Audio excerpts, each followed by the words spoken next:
नवः स्वीयानान्तान् निजाचार्यान् प्रणमामि मुहुर्मुहुः तनुग्रहतो जन्तुः सर्वदुःखातिगो भवेत् सर्वदा वन्दे श्रीमद्वल्लभनन्दनम् अज्ञानतिमिरान्धस्य जनशलाकया चक्षुरुन्मीलितं येन तस्मै श्रीगुरवे नमः नमामि हृदये शेषे लीलाक्षीराब्धिशायिनं लक्ष्मीसहस्रलीलाभिः सेव्यमानं कलानिधिम् चतुर्भिश्च त्रिभिस्तथा षड्भिर्विराजते योऽसौ पंचधा हृदये मम।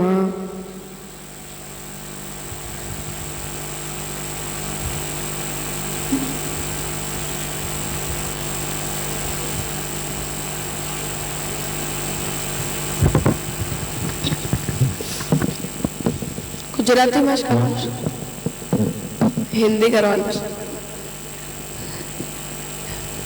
लास्ट टाइम गुजराती करे थे ना।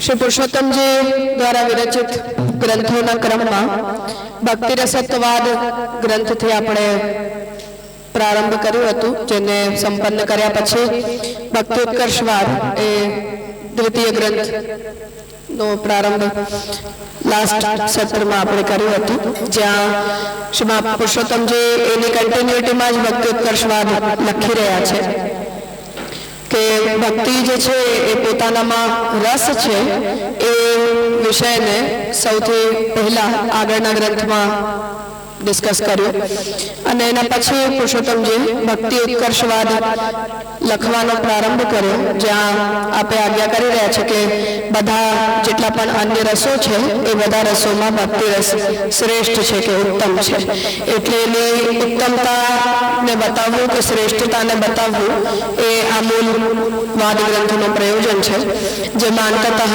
એ પુરુષોત્તમજી સિદ્ધ કરવા માંગી રહ્યા છે કે ભક્તિ જે છે એ શ્રેષ્ઠ રસ છે।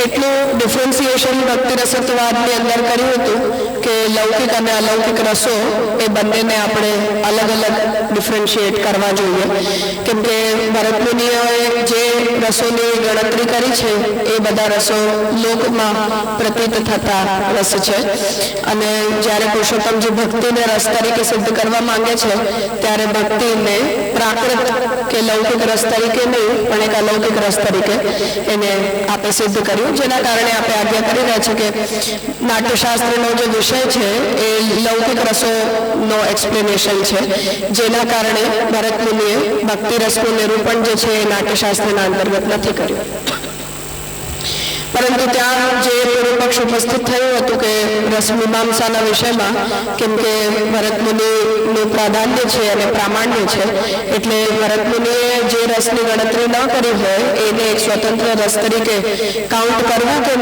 કરવું એ પ્રામાણ્યની દ્રષ્ટિથી વિચારણીય વિષય બને જેના કારણે આપણો પૂર્વ પક્ષ જે છે એ ઉપસ્થિત થયો કે ભક્તિ જે છે એને રસ તરીકે એસ્ટાબ્લિશ કરવાની આવશ્યકતા જ કેમ છે। તો પુરુષોત્તમજીનું જે મૂળ પ્રયોજન છે એની પાછળ એ છે કે ભક્તિ જે છે એ આપણા અનુભવનો વિષય બને છે અને મધ્વ રામાનુજ વગેરે મતોમાં ભક્તિનું જે સ્વરૂપ કેવલ સાધન તરીકે સ્વીકારવામાં આવ્યું છે કે જેનું પર્યવસાન અંતતઃ મુક્તિરૂપી ફલની અંદર થાય એવો ભક્તિનો સ્વરૂપ જે છે એ મહાપ્રભુજીએ આપણા સંપ્રદાયમાં સ્વીકાર્યું નથી એટલે આપણે જે છે એ ભક્તિને કોઈ મુક્તિ પ્રાપ્ત કરવાના સાધન તરીકે ટ્રીટ નથી કરતા પરંતુ ભક્તિને સ્વતઃ ફલરૂપા કહી રહ્યા છે એટલે જો એની સ્વતઃ ફલાત્મકતાનો આપણે સ્વીકાર કરીએ તો પછી ભક્તિને રસ કહેવું જ પડે। તો ફંડામેન્ટલી જે આની અંદર ડિફરન્સ આવી રહ્યો છે એ આવી રહ્યો છે કે શ્રી રામાનુજાચાર્યજી કે મધ્વાચાર્યજી જે છે એ ભક્તિને રસ નહીં કહી શકે કેમ કે એ ભક્તિ રસ જે છે એની અનુભૂતિ સાધન અવસ્થાની અંદર માન્ય જ નથી કરવામાં આવી તો એને તો એક પ્રેક્ટિસ સેશન તરીકે ટ્રીટ કરાઈ રહ્યું છે, જેનું ફલિત જે સ્વરૂપ છે એ તો વૈકુંઠ લોકની અંદર જઈને જ મળવાનું છે. એટલે એ પ્રકારની ભક્તિની વ્યાખ્યા જ્યારે આપણે ક્રિએટ કરીએ કે એ રીતે ભક્તિના સ્વરૂપનો આપણે નિર્ણય કરીએ તો પછી ભક્તિની રસરૂપતા ન સિદ્ધ કરી શકાય. પરંતુ કેમ કે મહાપ્રભુ જે ભક્તિને સ્વતઃ ફલના રૂપમાં સ્વીકારી રહ્યા છે અને ભક્તિ અંશમાં ગુસાઈજીએ પણ આ વિષયમાં લાંબી આર્ગ્યુમેન્ટ કરી છે કે ભક્તિ જે છે એને અમે કોઈ સાધન તરીકે નહીં ટ્રીટ કરીએ, પણ એની સ્વતઃ ફલરૂપતાનો સ્વીકાર મહાપ્રભુજીએ કર્યો છે. એના કારણે ભક્તિને રસ કહેવું જે છે એ જરૂરી છે. પુરુષોત્તમજીનો જે મુખ્ય અપ્રોચ છે એ છે. અને પછી એની જ કન્ટિન્યુટીમાં આગળ ભક્ત્યુત્કર્ષવાદની અંદર પુરુષોત્તમજી એ વાતને સમજાવવા માંગી રહ્યા છે કે હવે અન્ય બધા રસો કરતા ભક્તિ રસની શ્રેષ્ઠતાનો કે ઉત્તમતાનો સ્વીકાર જે છે એ કરવો જોઈએ. એટલે બંને વાદ જે છે પરસ્પર એકબીજાની સાથે સબ્જેક્ટિવલી જોડાયેલા છે. ભક્ત્યુત્કર્ષવાદનો જે પ્રારંભ છે એ પૂર્વ પક્ષથી પુરુષોત્તમજીએ કર્યો, જેમાં કેમ કે પદ્યના રૂપમાં પુરુષોત્તમજી પૂર્વ પક્ષની કારિકાનો સંગ્રહ નથી કર્યો, એટલે શ્રી શ્યામકાકાજીએ ટીકા લખી એ સમયે એની કારિકાનો સંગ્રહ કર્યું કે જે 5 આર્ગ્યુમેન્ટ્સ શ્રી પુરુષોત્તમજીએ ક્રમશઃ ગદ્યના રૂપમાં પૂર્વ પક્ષના અંતર્ગત પ્રસ્તુત કરી છે. એટલે ત્યાં એ વાત પૂર્વ પક્ષની અંદર આપણે જોઈ કે ભક્તિ જે છે એ મોક્ષ કરતા શ્રેષ્ઠ છે કે ભક્તિ મુક્તિ માટે છે. અને પુરુષોત્તમજી જ્યારે મંગલાચરણમાં ભક્તિની ઉત્તમતાને બતાવવા માટે એવું કહી રહ્યા છે કે મુક્ત જીવો પણ આ પ્રકારની ભક્તિની અભિલાષા રાખે છે, તો ત્યાંથી પ્રથમ પક્ષ પૂર્વ પક્ષ જે છે એ ઉપસ્થિત થાય કે મુક્તોને ક્યારે પણ કોઈ પ્રકારની અભિલાષા હોઈ શકે કે ન હોઈ શકે. તો એ પ્રથમ પક્ષ પ્રસ્તુત થયો હતો. પછી અતિશયિત અનુગ્રહાત પ્રાપ્યામ એ દ્વિતીય પક્ષ પ્રસ્તુત થયો, જેમાં વસ્તુતઃ જે મંગલાચરણ છે પુરુષોત્તમજીનું એ જ સિદ્ધાંત છે. અંતતઃ જેની સિદ્ધિ પુરુષોત્તમજી કરવા માંગી રહ્યા છે. તો મુક્તૈ અપી અભિલષિતામ, મુક્ત જીવોને પણ જેની આકાંક્ષા રહે છે. અતિશયિત અનુગ્રહાત પ્રાપ્યામ, ભગવાનના અતિશય અનુગ્રહથી જ જેને પ્રાપ્ત કરી શકાય છે. આનંદ ધર્મભૂતમ, જે ભક્તિ ચૈતન્ય કે સદધર્મ યુક્ત નથી પરંતુ આનંદ ધર્મ રૂપા છે. અને રસરૂપામ નવમીમ હરિભક્તિ, અને એ રસરૂપા છે એ રીતે એને એનો ઉત્કર્ષ બતાવ્યો અને એના એ રીતે વિશેષણો આપ્યા. અને અંતતઃ જ્યારે હરિભક્તિ કહી રહ્યા છે તો એનાથી તાત્પર્ય કે તમે ભક્તિનો વિશેષ એને બનાવી રહ્યા છો. તો જો એ ભક્તિ ભગવાન સિવાય કોઈ અન્ય પ્રતિ પ્રકટ થાય તો એની અંદર આ બધા લક્ષણોની સિદ્ધિ સંભવ નથી. પરંતુ પરબ્રહ્મ પુરુષોત્તમ જે છે એમની જ અંદર જો આ પ્રકારની નિરુપાધિક ભક્તિની સિદ્ધિ થાય તો જ આ બધા લક્ષણોને આ પ્રકારની ભક્તિની અંદર ઘટિત કરી શકાશે. એટલે જે હરિભક્તિ પદનો ઉપયોગ કર્યો એને પણ શ્યામકાકાજીએ 5મા લક્ષણ તરીકે લઈ રહ્યા છે. યદ્યપિ એ વિશેષ છે તો પણ તો પુરુષોત્તમજી જે રીતે લખી રહ્યા છે એમાં નવમી હરિભક્તિ, તો હરિભક્તિ જે છે એ વિશેષ્ય છે કે જેના વિશેષણો આગળ અપાઈ રહ્યા છે. પરંતુ શ્યામકાકાજી એ જે છે એ પોતે જ્યારે ટીકામાં એનો વિચાર કરી રહ્યા છે ત્યારે શ્યામકાકાજીનો પક્ષ એની અંદર એ આપણે ટીકાના અંતર્ગત જોયું કે એ હરિપરક જો એ ભક્તિ ન હોય અને કોઈ અન્ય પરક હોય તો પણ મુક્તિ અપી અભિલષિતામ કે અતિશય અનુગ્રહાદ પ્રાપ્યામ, આ બધા લક્ષણોને આપણે અન્ય પરક ભક્તિની અંદર ઘટિત નહીં કરી શકીએ. એટલે હરિભક્તિ આ પદને પણ આપણે એક ભક્તિના ઉત્કર્ષ બતાવનારા વિશેષણ તરીકે ટ્રીટ કરવું જોઈએ. તો એ રીતે મંગલાચરણ કરીને અને પછી પુરુષોત્તમ જે પૂર્વ પક્ષ પ્રારંભ કર્યો, જેમાં સર્વપ્રથમ જે પક્ષ મુક્તૈ અપી અભિલષિતામ એના ઉપર જ્યારે પ્રારંભ કર્યો તો પુરુષોત્તમજી ત્યાં એ પક્ષ પૂર્વ પક્ષ તરફથી ઉપસ્થિત કરી રહ્યા છે કે જ્યારે મનુષ્યની બધી કામનાઓ આકાંક્ષાઓ બધી પૂરી થઈ જાય અને એ ગુણાતીત કે નિર્ગુણ અવસ્થામાં જાય ત્યારે તો એની અંદર મુક્તિની યોગ્યતા આવે છે. અને જ્યાં સુધી એ કામનાઓનો નાશ ના થાય ત્યાં સુધી તો કોઈ જીવને મોક્ષ મળતો જ નથી. તો પછી મુક્ત જીવોને પણ ભક્તિની અભિલાષા હોય છે, આવું કહેવું એ સંગત છે કે વિસંગત છે? તો એ શાસ્ત્ર વચનથી મુક્ત જીવને ક્યારે પણ કોઈ આકાંક્ષા હોઈ ન શકે એ એ રીતે પ્રથમ પૂર્વ પક્ષ જે છે એ ઉપસ્થિત કર્યો. પછી દ્વિતીય ક્રમમાં અતિશય અનુગ્રહાત પ્રાપ્યામ આ વિશેષણ જે દ્વિતીય વિશેષણ મંગલાચરણમાં આપણે આપ્યું એના ઉપર એ પ્રશ્ન ઉપસ્થિત થાય કે અનુગ્રહ શબ્દથી આપણે શું સમજવું જોઈએ, એટલે અનુગ્રહ શબ્દને આપણે પરિભાષિત જ કઈ રીતે કરવું જોઈએ. તો ત્યાં પૂર્વ પક્ષીએ પ્રસાદ અને દયા એ બે પક્ષો અનુગ્રહને ડિફાઇન કરવા માટે આપ્યા અને એ એવું કહેવા માંગે છે કે અનુગ્રહને કોઈ સ્વતંત્ર તત્વ કે સ્વતંત્ર ઇમોશન તરીકે ન સ્વીકારીને આપણે એને ભગવત પ્રસાદ કે ભગવત દયાના અંતર્ગત એનું પર્યવસાન કરી લેવું જોઈએ અને એની જ પરિભાષાઓમાં એનો સ્વીકાર પણ કરી લેવો જોઈએ. એટલે અતિશયિત અનુગ્રહાત પ્રાપ્યામ એ લક્ષણ પણ જે છે એ ભક્તિ માટે યોગ્ય નથી, કેમ કે એ પ્રસાદ દયા દ્વારા પણ પ્રાપ્ત છે. જેમાં આપણે એ વિચાર કર્યો હતો કે આ જ વિચારથી મહાપ્રભુજી પુષ્ટિના 3 ભેદ ઉપસ્થિત કર્યા છે કે દરેક જીવ ઉપર ભગવાનની પોષણ લીલા ભાગવતજીમાં પોષણ લીલાના ભાગવતાર્થમાં મહાપ્રભુજી એટલે જ એનો વિચાર કરી રહ્યા છે કે ભગવાનની જે પુષ્ટિ શક્તિ છે એ પુષ્ટિ શક્તિ વસ્તુતઃ જીવ માત્ર માટે છે અથવા જળ માત્ર માટે છે. પૂરી સૃષ્ટિનું જ ભગવાન સંરક્ષણ કે પોષણ કરવા માટે તત્પર છે. એટલે એક સામાન્ય પોષણ છે અને એક સામાન્ય પુષ્ટિ છે અને એક વિશેષ પુષ્ટિ છે. અને પછી મહાપ્રભુજીએ ત્યાં સંતોષ રૂપા ભગવત કૃપા હોય કે દયા રૂપા ભગવત કૃપા હોય કે ક્ષમા રૂપા ભગવત કૃપા હોય એમ કહીને અને અનુગ્રહના જે પ્રકારો છે એનું નિરૂપણ મહાપ્રભુજીએ આ જ પ્રયોજનથી કર્યું છે કે એના કારણે પછી પુષ્ટિજીવ હોય કે સામાન્ય જીવ હોય કે મર્યાદા જીવ હોય, પુષ્ટિજીવ હોય કે પ્રવાહ જીવ હોય, આ બધા વચ્ચેના જે ભેદો મહાપ્રભુજી સમજાવવા માંગી રહ્યા છે એ ભેદોની કોઈ પ્રયોજકતા જ બચી ન જાય, કેમ કે પછી તો ભગવાનની કૃપા બધા માટે છે ને વસ્તુતઃ બધા માટે છે એમાં પણ કોઈ ડાઉટ નથી, પરંતુ એ કૃપાની પાછળ ભગવાનનું ટેમ્પરામેન્ટ અલગ અલગ પ્રકારનું છે. એવો જે ભગવાનનો મૂડ છે એને ધ્યાનમાં લેવું જોઈએ એવું કહીને મહાપ્રભુજી અનુગ્રહના ભેદ કર્યા છે, જે વાક્ય પુરુષોત્તમજી અહીંયા આ ટોનમાં પ્રકટ કરવા માંગી રહ્યા છે કે અતિશયિત અનુગ્રહાત પ્રાપ્યામાં એ અનુગ્રહથી પ્રાપ્ય હોય તો બધાને પ્રાપ્ય હોય, એમાં ન તો અતિશયિત વિશેષણની કોઈ આવશ્યકતા છે અને ન ભક્તિના વિષયમાં એવું કંઈ સ્પેશિયલ છે એવું કહેવાની કોઈ જરૂર છે. કેમ કે આપણે જે રીતે માર્ગની અંદર ભેદ પ્રકટ કરી રહ્યા છીએ કે જીવોની અંદર ભેદ પ્રકટ કરી રહ્યા છીએ એમ શ્રી રામાનુજાચાર્યજીને જો આપણે પૂછીએ તો શંકરાચાર્યજીની જેમ જ રામાનુજાચાર્યજી પણ એ વિષયમાં બહુ સ્પષ્ટ છે કે ભક્તિ વિના મુક્તિ નથી, સ્કોપ જ નથી કોઈ મોક્ષનો. તો કર્મ જ્ઞાન જે છે એ ભક્તિમાં પરિવર્તિત થાય અને પછી જે ભક્તિ કરવામાં આવે એના દ્વારા જ મોક્ષ પ્રાપ્ત થાય. જેમ શંકરાચાર્ય એવું કહી રહ્યા છે કે કર્મ અને ઉપાસના જ્ઞાનમાં પરિવર્તિત થાય અને પછી જ્ઞાન માર્ગ દ્વારા મુક્ત થાય.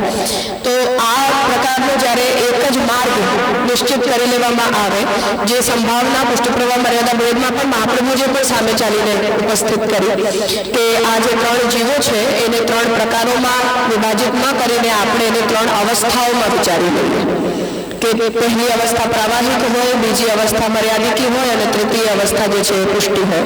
તો એને આપણે જીવ ભેદ ન કહીએ પરંતુ કેવલ અવસ્થા ભેદ કહીએ.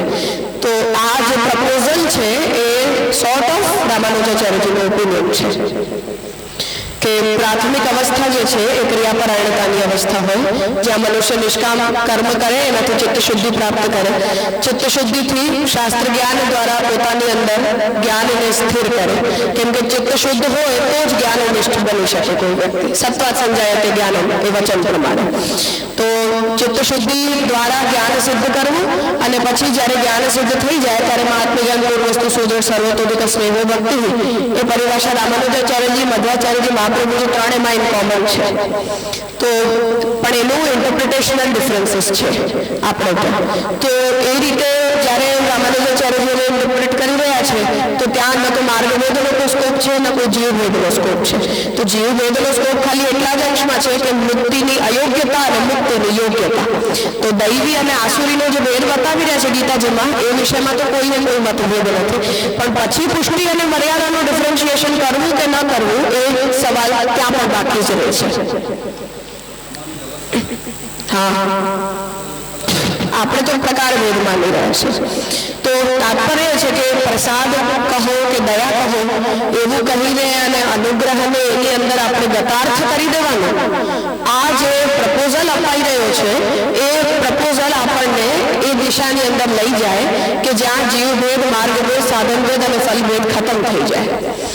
તો એ દ્વિતીય પક્ષ જે છે એ પુરુષોત્તમજીએ રેઝ કર્યું પૂર્વ પક્ષમાં. એના પછી જે તૃતીય પક્ષ છે એમાં જ્યારે ભક્તિને આનંદ ધર્મભૂતા કહી રહ્યા છે તો ત્યાં એ પ્રશ્ન ઉપસ્થિત થયો કે ભક્તિ જે છે એ આનંદ ધર્મભૂત કહેવાય કે સચ્ચિત ભૂત કહેવાય કે મનનો એક ધર્મ માત્ર કહેવાય. તો એ વાત જે રીતે ભક્તિ રસની અંદર પણ ઉપસ્થિત થઈ હતી કે નૈયાયિકો જે છે એ આ બધા જ પ્રકારની ભાવનાઓને મનનો ધર્મ માને છે અને જ્ઞાનને જે છે એ આત્માનો ધર્મ માને છે. તો એના કારણે એ પ્રશ્ન ઉપસ્થિત થાય કે જેમ વિજ્ઞાનને પણ આપણે જઈને પૂછીએ તો વિજ્ઞાન પણ આપણને એવું જવાબ આપે કે એ બધા ઇમોશન જે છે આપણા બ્રેનની અંદર સિક્રેટ થનારા કોઈને કોઈ કેમિકલ કે હોર્મોનલ ચેન્જીસના કારણે પ્રકટ થાય. કોઈના પ્રત્યે આપણને પ્રેમ પ્રકટ થઈ જાય કે કોઈના પ્રત્યે આપણને દ્વેષ થઈ જાય. તો ભગવાનના પ્રત્યે પ્રકટ થનારો પ્રેમ ભક્તિ છે તો અલ્ટિમેટલી પ્રેમ જ.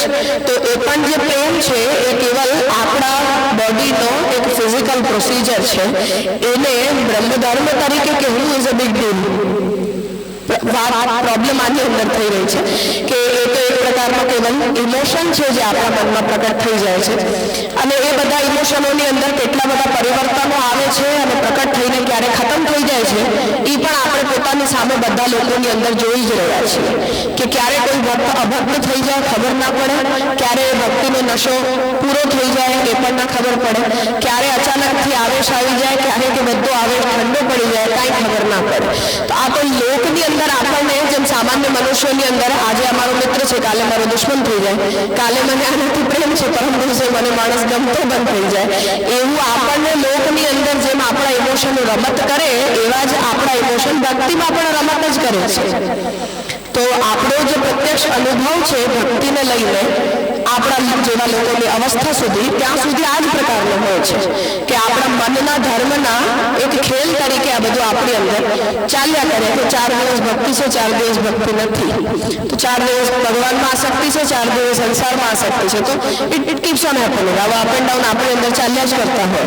એટલે પ્રત્યક્ષ અનુભવથી તો ભક્તિ જે છે એ બીજા બધા ભાવનાઓની જેમ આ પણ મનનો જ એક ધર્મ છે એવું જ સમજાય છે.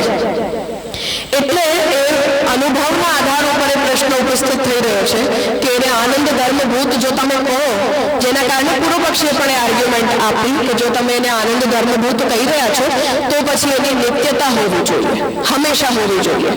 પણ આપણને જેમ 15-20 વર્ષ સુધી તો ઠાકોરજીનું નામે મોઢામાંથી ના નીકળતું હોય અને અચાનકથી આપણી અંદર ભક્તિ પ્રકટ થઈ તો આટલા વર્ષો આપણામાં ભક્તિ ક્યાં ગઈ? તો આનંદ ધર્મભૂત જો હોય તો પ્રથમ પ્રોબ્લેમ એ રેસ થઈ કે જીવાત્મા નિરાનંદ છે, આનંદ રહિત છે. તો જો જીવાત્મા નિરાનંદ છે તો આનંદ ધર્મભૂત ભક્તિ જીવાત્મામાં રહી શકે કે ના રહી શકે એ પહેલો પ્રશ્ન રેઝ કર્યો હતો. અને પછી દ્વિતીય આર્ગ્યુમેન્ટ એમણે એ આપી કે પછી એ સ્થિતિમાં એ ભક્તિ દરેક જીવની અંદર આપણને નિત્ય દેખાવી જોઈએ.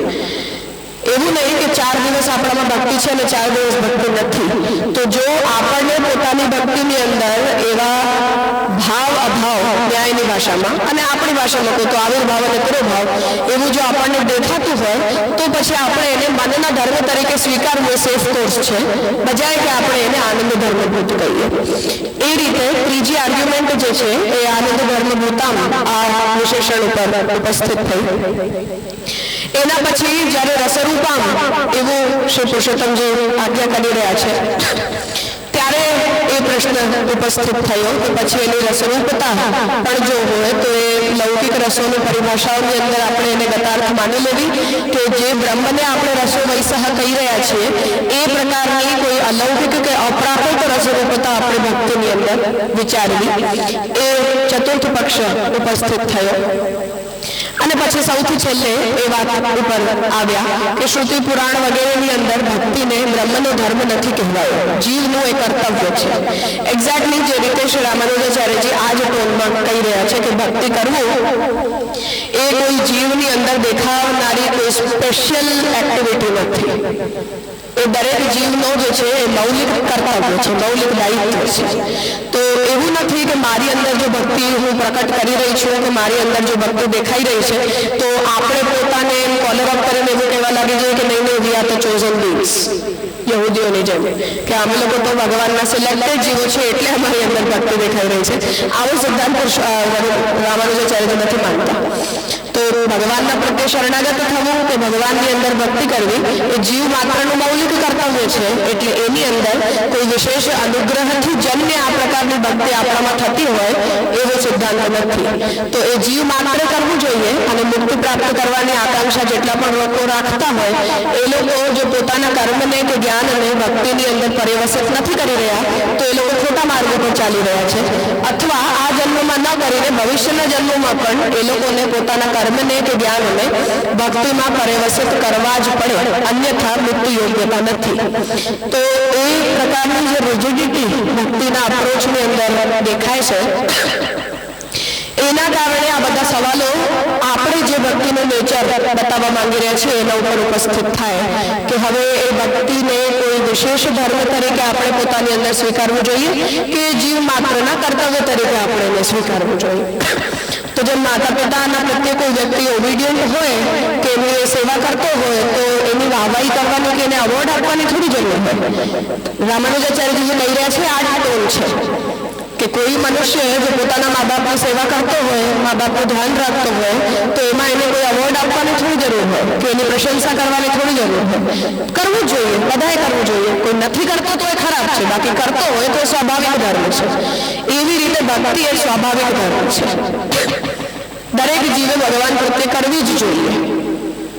તો તાત્પર્ય છે કે આવું જો જનરલાઇઝેશન આપણે ભક્તિની અંદર કરતા હોઈએ તો પછી ભક્તિનો જે પ્રકારનો ઉત્કર્ષ આપણે સિદ્ધ કરવા માંગી રહ્યા છીએ એવો ઉત્કર્ષ સિદ્ધ કરવાની કોઈ જરૂર રહે નહીં. એટલે કે પછી એના ઉત્કર્ષ સિદ્ધ કરવાનો મતલબ એ છે કે મા બાપની સેવા કરનારા વ્યક્તિને સ્ટેજ ઉપર બોલાવીને આપણે અવોર્ડ આપી રહ્યા છીએ. તો રામાનુજાચાર્યજી એને એવી રીતે રિસ્પોન્ડ કરશે કે આ મા બાપની સેવા કરતો હોય એને અવોર્ડ આપવાની શું જરૂર હોય? આ તો બધાએ કરવું જ જોઈએ, બધા ભક્તિ કરવી જ જોઈએ. તેમાં ભક્તિનો ઉત્કર્ષ છે, ભક્તિની ઉત્તમતા છે કે કોઈ જીવ જો ભક્તિ કરી રહ્યો છે તો પુષ્ટિજીવ હોવાને કારણે કોલર અપ કરીને ફરે કે તમે બધા નીચે અને હું તમારા કરતા ઊંચો, આવા બધાની એની અંદર કોઈ આવશ્યકતા હોય જ નહીં. તો એ સંદર્ભમાં આ પ્રશ્ન જે છે એ આપણે જે પ્રકારની ભક્તિને ડિફાઇન કરી રહ્યા છીએ એની સામે ઉપસ્થિત થઈ રહ્યા છે, જેનો વિસ્તારથી શાંતકાજીએ જે ટીકાની અંદર પૂર્વ પક્ષનું વિવેચન કર્યું એને આપણે લાસ્ટ સત્રમાં સંપન્ન કરી ચૂક્યા હતા. એના પછી પુરુષોત્તમજીએ ઉત્તર પક્ષ જે છે એ પ્રારંભ કર્યો સંગ્રહકારિકાથી કે આપણે જે ભક્તિનો ઉત્કર્ષ સિદ્ધ કરવા માંગી રહ્યા છીએ એ કયા સંદર્ભમાં સિદ્ધ કરવા માંગી રહ્યા છીએ. તો ત્યાં પુરુષોત્તમજી વાતને કહી રહ્યા છે કે નિરુપાધિપ્રિયત્વસ્ય નિર્ણિતા બ્રહ્મધર્મતા વાક્યાન્વયાધિકરણે અન્ય શ્રી ભાગવતે સ્થિતમ. તો નિરુપાધિપ્રિયત્વસ્ય કે અન્ય કોઈ પણ મનુષ્ય જો આપણને પ્રિય લાગતો હોય કે અન્ય કોઈ પણ સ્થાન ઉપર આપણો જે પ્રેમ હોય એ નિરુપાધિક નથી હોતો, સોપાધિક હોય છે. અને કોઈ વ્યક્તિ જો એને નિરુપાધિક માનતો હોય તો એની મિસઅન્ડરસ્ટેન્ડિંગ છે. વસ્તુતઃ ભગવાનથી અતિરિક્ત અન્ય કોઈ પણ પદાર્થ પ્રત્યેનો આપણો જે પ્રેમ છે એની અંદર સ્વભાવતઃ નિરુપાધિકતા આવી જ નથી શકતી, કેમ કે તમારા આલંબનનો વિષય જ સોપાધિક છે. તો એનાથી પ્રથમ પક્ષ જે છે એ પુરુષોત્તમજીએ એ ઉપસ્થિત કર્યું કે ભગવાનના પ્રત્યે આપણને જે પ્રેમ ફીલ થાય છે એ બીજા બધા કરતા અલગ પ્રકારનો પ્રેમ હોય છે. એટલે નિરુપાધિક પ્રિયતા છે, નિર્ણિતા બ્રહ્મધર્મતા. અને આ પ્રકારની નિરુપાધિકતા, નિર્ગુણતા કે ગુણાતીતતા એ બ્રહ્મના અતિરિક્ત અન્ય કોઈનું આલંબન કરવાથી આવે નહીં. એના કારણે જે ભક્તિ છે એ બ્રહ્મના ધર્મ તરીકે નિર્ણિત થાય છે, સિદ્ધ થાય છે.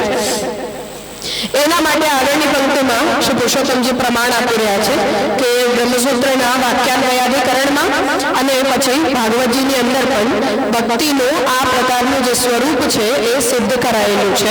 એટલે વેદ, ગીતા, ભાગવત અને બ્રહ્મસૂત્ર એ ચારેયની સંગતિથી અમે ભક્તિનું જે પ્રકારનું લક્ષણ કે વિશેષણ મંગલાચરણની અંદર કહીને આવ્યા એ પ્રકારના લક્ષણમાં કે એ પ્રકારના વિશેષણમાં કોઈ દોષ નથી. એ રીતે ઉત્તર પક્ષની સંગ્રહકારિકા જે છે એ પુરુષોત્તમજીએ પ્રસ્તુત કરી, જેના ટીકામાં શ્રી શ્યામકાકાજીએ વિસ્તારથી એ વિષયનો જે છે એ વિચાર કર્યો કે મુક્તાવસ્થાયામ અપી અભિલાષા હતા કે મુક્તની અવસ્થામાં પણ જીવોને ભક્તિની અભિલાષા ડેફિનેટલી રહે છે. ભગવદ વિશેષાનુગ્રહ પ્રાપ્યતા, ભગવાનના વિશેષ અનુગ્રહથી જ ભક્તિ મળે છે, એટલે કે સામાન્ય અનુગ્રહથી ભક્તિ નથી મળતી. ટીકામાં છે સચ્ચિદાનંદ બ્રહ્મણ આનંદંશ ધર્મતા, કે ભક્તિ જે છે એ બ્રહ્મના સતધર્મ કે ચિત્તધર્મમાંથી પ્રકટ નથી થતી, પરંતુ ભગવાનના આનંદ ધર્મમાંથી જ ભક્તિ જે છે એ પ્રકટ થાય છે. રસરૂપતા, ભક્તિ જે છે એમાં ડેફિનેટલી રસરૂપતા છે, પણ એ રસરૂપતા લૌકિક રસરૂપતા ન હોઈને બ્રહ્મને જે રીતે આપણે રસો વૈસહ કહી રહ્યા છે એ પ્રકારની એ રસરૂપતા છે. અને શ્રી હરિ વિષયકતા, કે એનો વિષય જે છે એ ભગવાનથી અતિરિક્ત અન્ય કોઈ ન હોવો જોઈએ. એ રીતે ઉત્તર પક્ષના 5 પક્ષો જે છે એ શ્રી શ્યામકાકાજીએ ટીકાની અંદર એમનો સંગ્રહ કર્યો અને પછી ક્રમશઃ એ વિષય ઉપર વિચાર ઉલટા ક્રમથી શ્યામકાકાજીએ ટીકામાં પ્રારંભ કર્યો કે ભક્તિને હરિવિષયિકા કેમ કહ્યું. તો ત્યાં અન્ય દેવતાઓના પ્રત્યે જો આપણા હૃદયમાં ભક્તિ હોય તો એ ગીતાજીમાં જેમ ભગવાન આજ્ઞા કરે છે કે અવિધિપૂર્વક એ મારું જ ભજન છે. તો કોઈ જીવ જો અન્ય દેવતાઓનું ભજન કરતો પણ હોય તો એ અવિધિપૂર્વક મારું જ ભજન કરે છે, એવી આજ્ઞા ગીતાજીમાં પણ ભગવાન આપી રહ્યા છે. અને મહાપ્રભુજીએ પણ યજ્ઞરૂપો હરિ પૂર્વકાંડે બ્રહ્મતમે પરે એ બધા વચનોમાં ભગવાન જ આ બધા રૂપોમાં પ્રકટ થાય છે, ક્રિયારૂપથી, જ્ઞાનરૂપથી અને પછી ક્રિયા જ્ઞાન વિશિષ્ટ રૂપથી. એટલે અન્ય કોઈ પણ જો દેવતાઓનું સ્વરૂપ હોય પણ તો પણ એ સ્વરૂપ તો ભગવાનનું જ ધારણ કરેલું છે. એટલે જેમ ભગવાન આજ્ઞા કરી રહ્યા છે એ રીતે જો એ અવિધિપૂર્વક ભગવત ભજન હોય તો કોઈ પણ ભક્તિ હરિવિષયિકા ન હોય એવું પોસિબલ જ નથી ટેકનિકલી. તો એ હરિવિષયિકા ભક્તિના સ્વરૂપને પ્રારંભ કરીને અંતતઃ આપ એ પોઈન્ટ ઉપર આપે એ પક્ષને રીતે કન્ક્લુડ કર્યું કે ભગવાન જે છે એ બધા જ રૂપોમાં ભગવાન થાય છે, એમાં કોઈ શંકા નથી, પણ ભગવાન અલગ અલગ પ્રયોજનોથી એ રૂપોનું ધારણ કરે છે.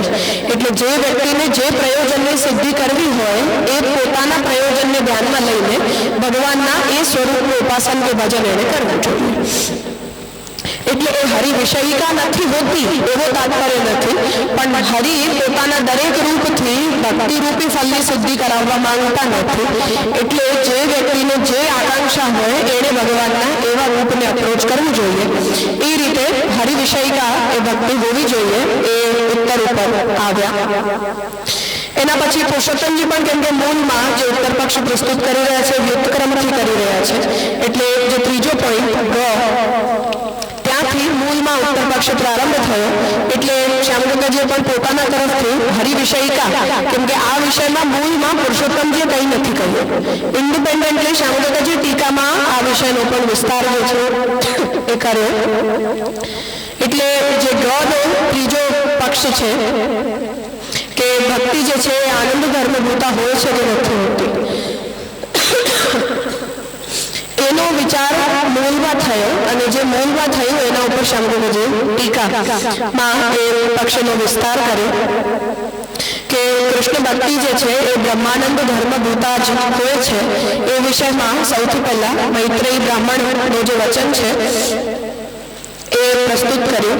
પછી જે વાક્યાન્વયાધિકરણને પુરુષોત્તમજી મૂળની અંદર પ્રમાણ તરીકે કોટ કરી રહ્યા છે એને પ્રમાણ તરીકે જોયું. અને પછી મહાપ્રભુજીના વચનો અને ભાગવતજીના વચનોથી, સુબોધની વગેરેથી અંતતઃ એ નિર્ણય ઉપર આવ્યા કે આ પ્રકારનો જે સ્નેહ છે એ જો ભગવનનિષ્ઠ હોય અને ભગવદ વિષયક હોય તો જ એની અંદર પરમ સ્નેહત્વ જે છે એની સિદ્ધિ થઈ શકે. અન્યથા એની અંદર ઉત્તમતા એ પ્રેમની અંદર નથી આવી શકતી. એટલે ભગવાન જે છે એમના પ્રત્યે આપણા હૃદયમાં જે કોઈ પણ પ્રકારનો પ્રેમ પ્રકટ થાય એ નિરુપાધિક પ્રિય હોવાને કારણે એની આનંદ ધર્મભૂતતા છે. પરંતુ કોન્ટ્રરી ટુ દેટ જે વાત ભક્તિવંશમાં શ્રી ગોસાઈજી કહેવા માંગી રહ્યા છે એ રીતે કે જો ભગવાન પ્રત્યે પણ આપણા હૃદયમાં રહેલી પ્રિયતા નિરુપાધિક ન હોય ને સોપાધિક હોય તો એ પ્રકારની ભક્તિ પણ આનંદ ધર્મભૂતા ભક્તિ ન હોઈ શકે. તો જેટલું એ પોઝિટિવ વાક્ય કહી રહ્યા છે એનું જ એટલું નેગેશન પણ સામે આપણને મળી રહ્યું છે કે કોઈ જીવના હૃદયમાં જો ભગવાનના પ્રત્યે પણ સોપાધિક પ્રેમ હોય તો એ સોપાધિક પ્રેમ રૂપા જે ભક્તિ છે એને પણ આપણે ભગવાનના આનંદ ધર્મથી જમીએ છે એવું નહીં કહી શકાય. એના જ કારણે આપણે એને મર્યાદિકી કે પ્રાવાહિકી ભક્તિ શ્રી ગોસાઈજી ભક્તિવંશમાં કહી છે. તો આનંદ ધર્મભૂતતા જે છે એના માટે અંતમાં જે બે વિશેષણો શ્યામજી યુઝ કર્યા નિરુપાધિક પ્રિયત્વસ્ય આનંદ ધર્મત્વમ, તો એ હરિભક્તિ જે છે એ તો નિરુપાધિક હોય તો જે આનંદ ધર્મભૂતા હોય અને આનંદ ધર્મભૂતા હોય તો જ એમાં નિરુપાધિકતા પોસિબલ છે. જો એ આનંદ ધર્મભૂતા ન હોય તો આપણે પૂરો પ્રયાસ કરીએ છતાં પણ એ ભક્તિ નિરુપાધિક નહીં જ થાય. તો એ દ્રષ્ટિથી જે ગમાં તૃતીય પક્ષ પૂર્વ પક્ષના ઉત્તરના રૂપમાં ઉપસ્થિત કર્યો હતો એને મૂળમાં રિસ્પોન્ડ કર્યું કે એ નિરુપાધિક પ્રિયતા હોવાને કારણે જ આપણે ભક્તિને આનંદ ધર્મભૂતા કહી રહ્યા છીએ. પણ ભગવાન પ્રત્યેની પણ જો કોઈના જીવમાં સોપાધિક ભક્તિ હોય તો એ સોપાધિક ભક્તિને આનંદ ધર્મભૂતા ભક્તિ નહીં કહી શકાય. એ જ ગ્રાઉન્ડ ઉપર પુષ્ટિ ભક્તિ અને મર્યાદા ભક્તિ પ્રાઇમરીલી અલગ અલગ થાય છે. તો આટલો વિષય જે છે આપણે લાસ્ટ સત્રમાં કર્યું હતું એનું રિવિઝન આપણે અત્યારે જોયું. હવે જે આનંદ ધર્મભૂતતાનો જે વિષય ચાલી રહ્યો છે એની ઉપર શ્યામદાદાજીની ટીકા શેષ છે. હજી પુરુષોત્તમજીનો મૂળમાં એ ટોપિક કન્ક્લુડ થઈ ગયું પણ ટીકાની અંદર એ વિષય હજી સુધી ચાલી રહ્યો છે કે એને આનંદ ધર્મભૂતા કહેવાય કે ન કહેવાય. તો એના ઉપર પોતાના તરફથી વિવેચન કર્યા પછી હવે પ્રશ્નો જે છે એ શ્યામદાદાજી ટીકાની અંદર રેઝ કરી રહ્યા છે.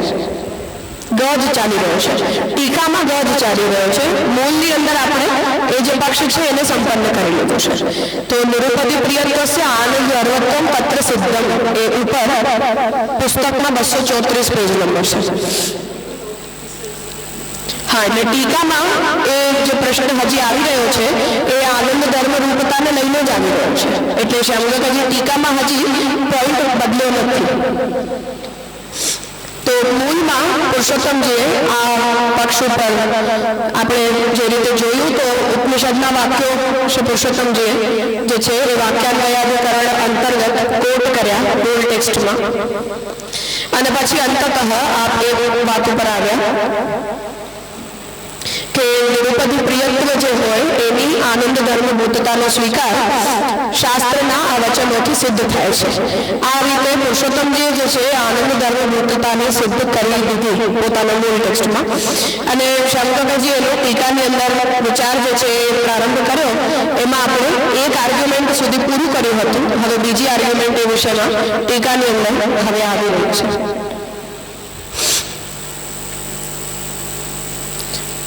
કઈ પ્રશ્ન વગેરે કોઈને લાસ્ટ ટોપિકને લઈને?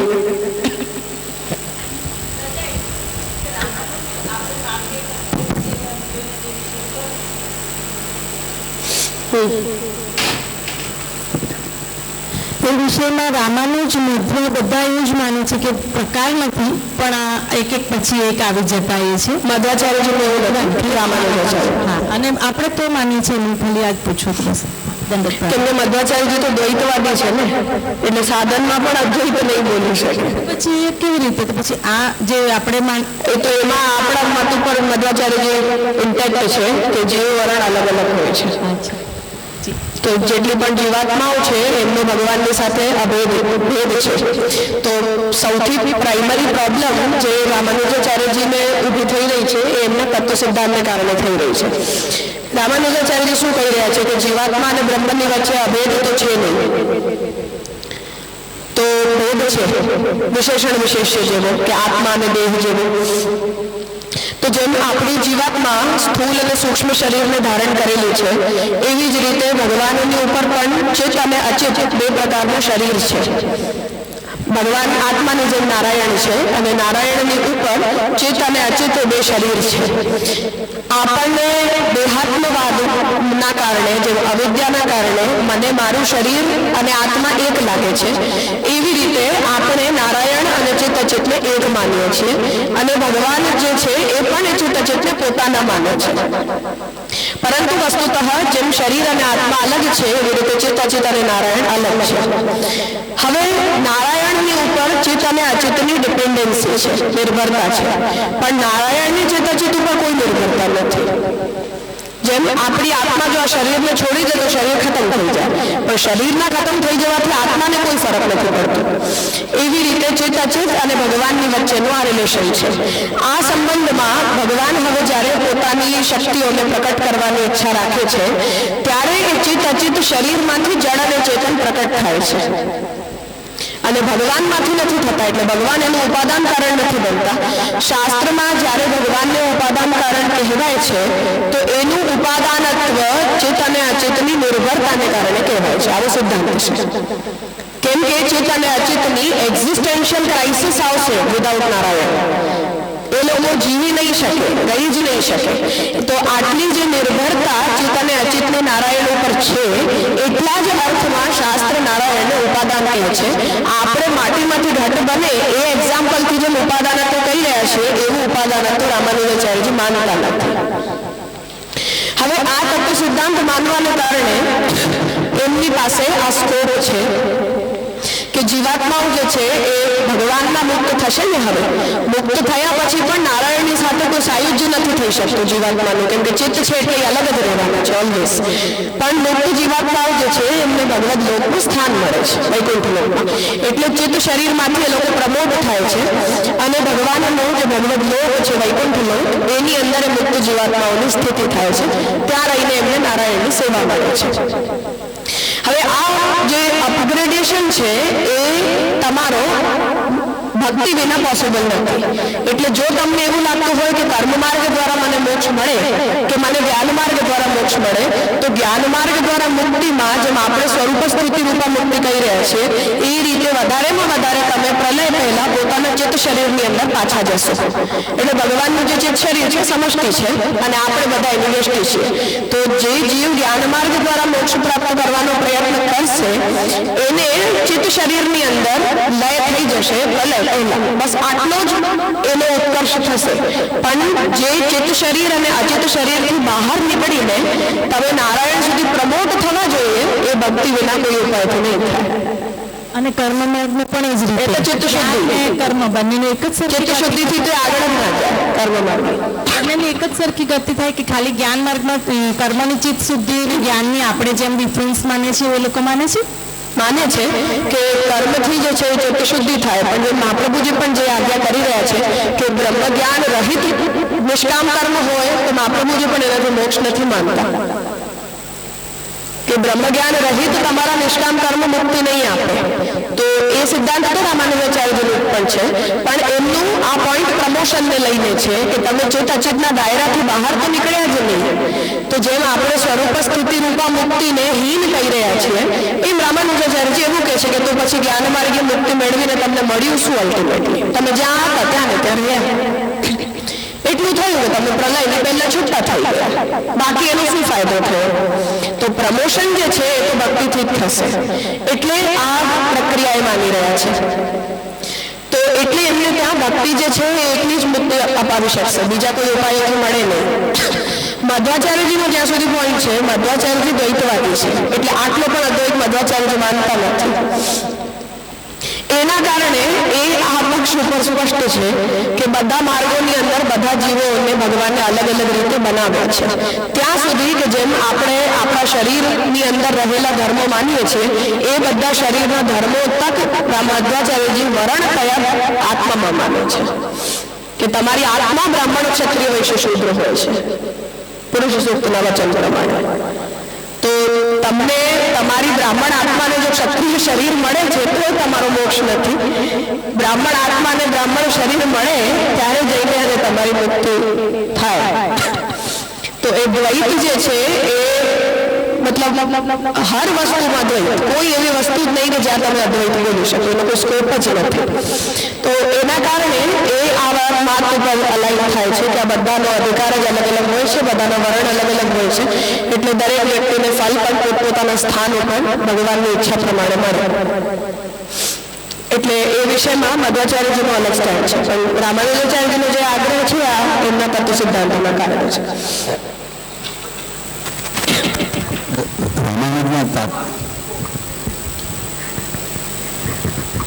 રામાનુજમાં અભેદ નથી માનતા તો તાદાત્મ્ય પણ નહીં માને. વિષ્ણુ જીવને વિશિષ્ટાદ્વૈત કઈ રીતે? અદ્વૈત વિશેષણ વિશેષ્યયો અદ્વૈત. એટલે કે જેમ હું એવું કહું છું કે આ પીળી પુસ્તક છે હે ને, આ યલ્લો છે પુસ્તક. યલ્લો પીળું હોવું આનું વિશેષણ છે, પુસ્તક વિશેષ્ય છે. હવે પીળો કલર વિશેષ્યને આશ્રિત છે કે નહીં? છે. જો હું આ પુસ્તકને આધાર નથી બનાવતી તો પીળો પિગમેન્ટ તમે ક્યાં નાખશો? જે પણ રંગ છે એને કોઈક ના કોઈક આધાર તો મળે જ છે કે નહીં? તો પિગમેન્ટ જે છે એને કોઈ ના કોઈ આધારની એસેન્શિયલી આવશ્યકતા છે. તો વિશેષણ જે છે એનું પોતાના વિશેષ્ય સિવાય કોઈ ગતિ નથી, કોઈ યુઝલેસનેસ છે. હું ખાલી પીળું એવું બોલીને શું થાય?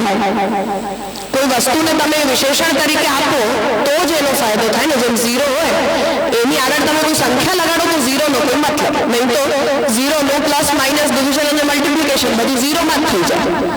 એવી રીતે તો વિશેષણ અને વિશેષ્યની વચ્ચે ભેદ છે વસ્તુતઃ. કેમ કે આ પુસ્તક તો લાલ પણ હોઈ શકે છે, અથવા આ પુસ્તકના ઉપરથી આ જેકેટ આપણે કાઢી દઈએ તો આ પુસ્તક અંદરથી પીળી નથી.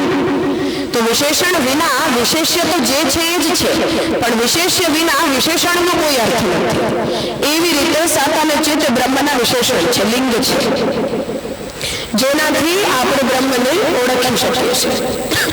જેમ ધુવાણો જોવાથી આપણે અગ્નિને ઓળખી શકીએ છીએ, પણ જો અગ્નિ જ ના હોય તો ધુવાણાની શું યુટિલિટી છે?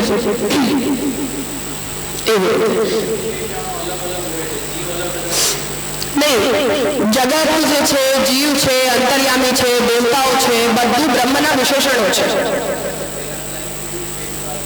હા, લાલ, પીળો, ગ્રીન, બ્લેક, વ્હાઈટ, બ્લુ આ બધા આપણે બધા છીએ, જેમનું બ્રહ્મ આશ્રિત ન હોવા પર કોઈ યુટિલિટેરિયન વેલ્યુ નથી. તમે ઝીરો છો.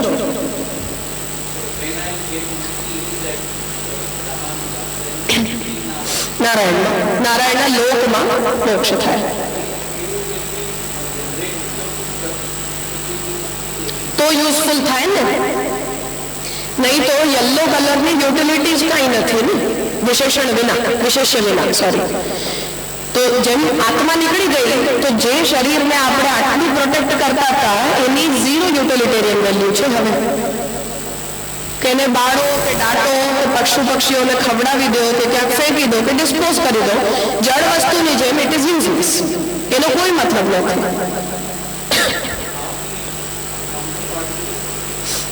આપણે એવું નથી માનતા ને, વિશેષણ વિશેષ્યનો સંબંધ નથી માનતા આપણે, કે આ વાત રામાનુજાચાર્યજી સ્વગત ભેદથી સિદ્ધ કરી રહ્યા છે.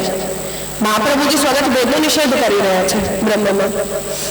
અંગાંગી ભાવ સંબંધ હોય એવી રીતે બ્રહ્મનો સત ચિત્ત અને અચિતની સાથે અંગાંગી ભાવ છે, ઓર્ગન્સની જેમ, શરીરના અંગોની જેમ. તો મહાપ્રભુજી જ્યારે સ્વજાતીય, વિજાતીય અને સ્વગત ત્રણે ભેદ વિવર્જિત બ્રહ્મ હોય છે એવું કે છે, તો રામાનુજાચાર્યજીના મતનું ખંડન છે કે આપણે એ લોકો સ્વગત ભેદને માનીને વિશિષ્ટાદ્વૈત સિદ્ધ કરી રહ્યા છે. સજાતીય વિજાતીય રામાનુજાચાર્યજી પણ નથી માનતા, પણ સ્વગત ભેદ માને છે.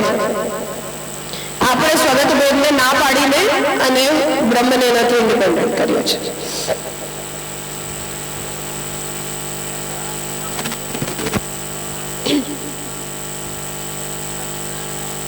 થાય ને, નારાયણનો લોક મળે ને, વૈકુંઠ લોક. નહીં તો આપણને પણ સેવોપયોગી દેહ પ્રાપ્તિ થાય તો શું થાય? તો ઠાકોરજી મળ્યા જ કહેવાય ને. વૈકુંઠ લોકમાં આપણને ઠાકોરજીની સેવા મળે તો ભગવાન મળ્યા કહેવાય ને. એવી રીતે એ લોકો નારાયણ સાયુજ્ય ના થાય નારાયણ.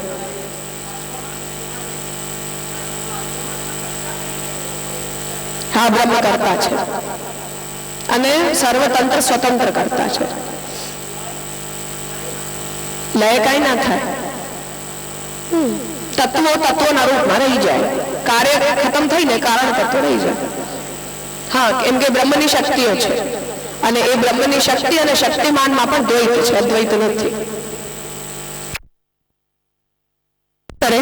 જેમ માયાને આપણે કેવું ભાગવતજીમાં જોઈએ છીએ કે ઠાકોરજી માયાને આજ્ઞા કરે કે તું આવું કરી આવ, એવી રીતે ઠાકોરજી પ્રકૃતિને આજ્ઞા કરે કે ચાલો જળ તત્વોને પ્રકટ કરો, પુરુષને આજ્ઞા કરે કે ચેતન જીવાત્માઓને પ્રકટ કરો. એ બધા બ્રહ્મની નિત્ય શક્તિઓ છે, શક્તિથી થાય છે અને બ્રહ્મ એ શક્તિઓનો શક્તિમાન છે. એટલે એ પોતાની શક્તિઓને આજ્ઞા આપે છે કે હવે મને આવું જોઈએ છે તો મારી શક્તિઓ આવું આવું બધું પ્રકટ કરે. બધું બધું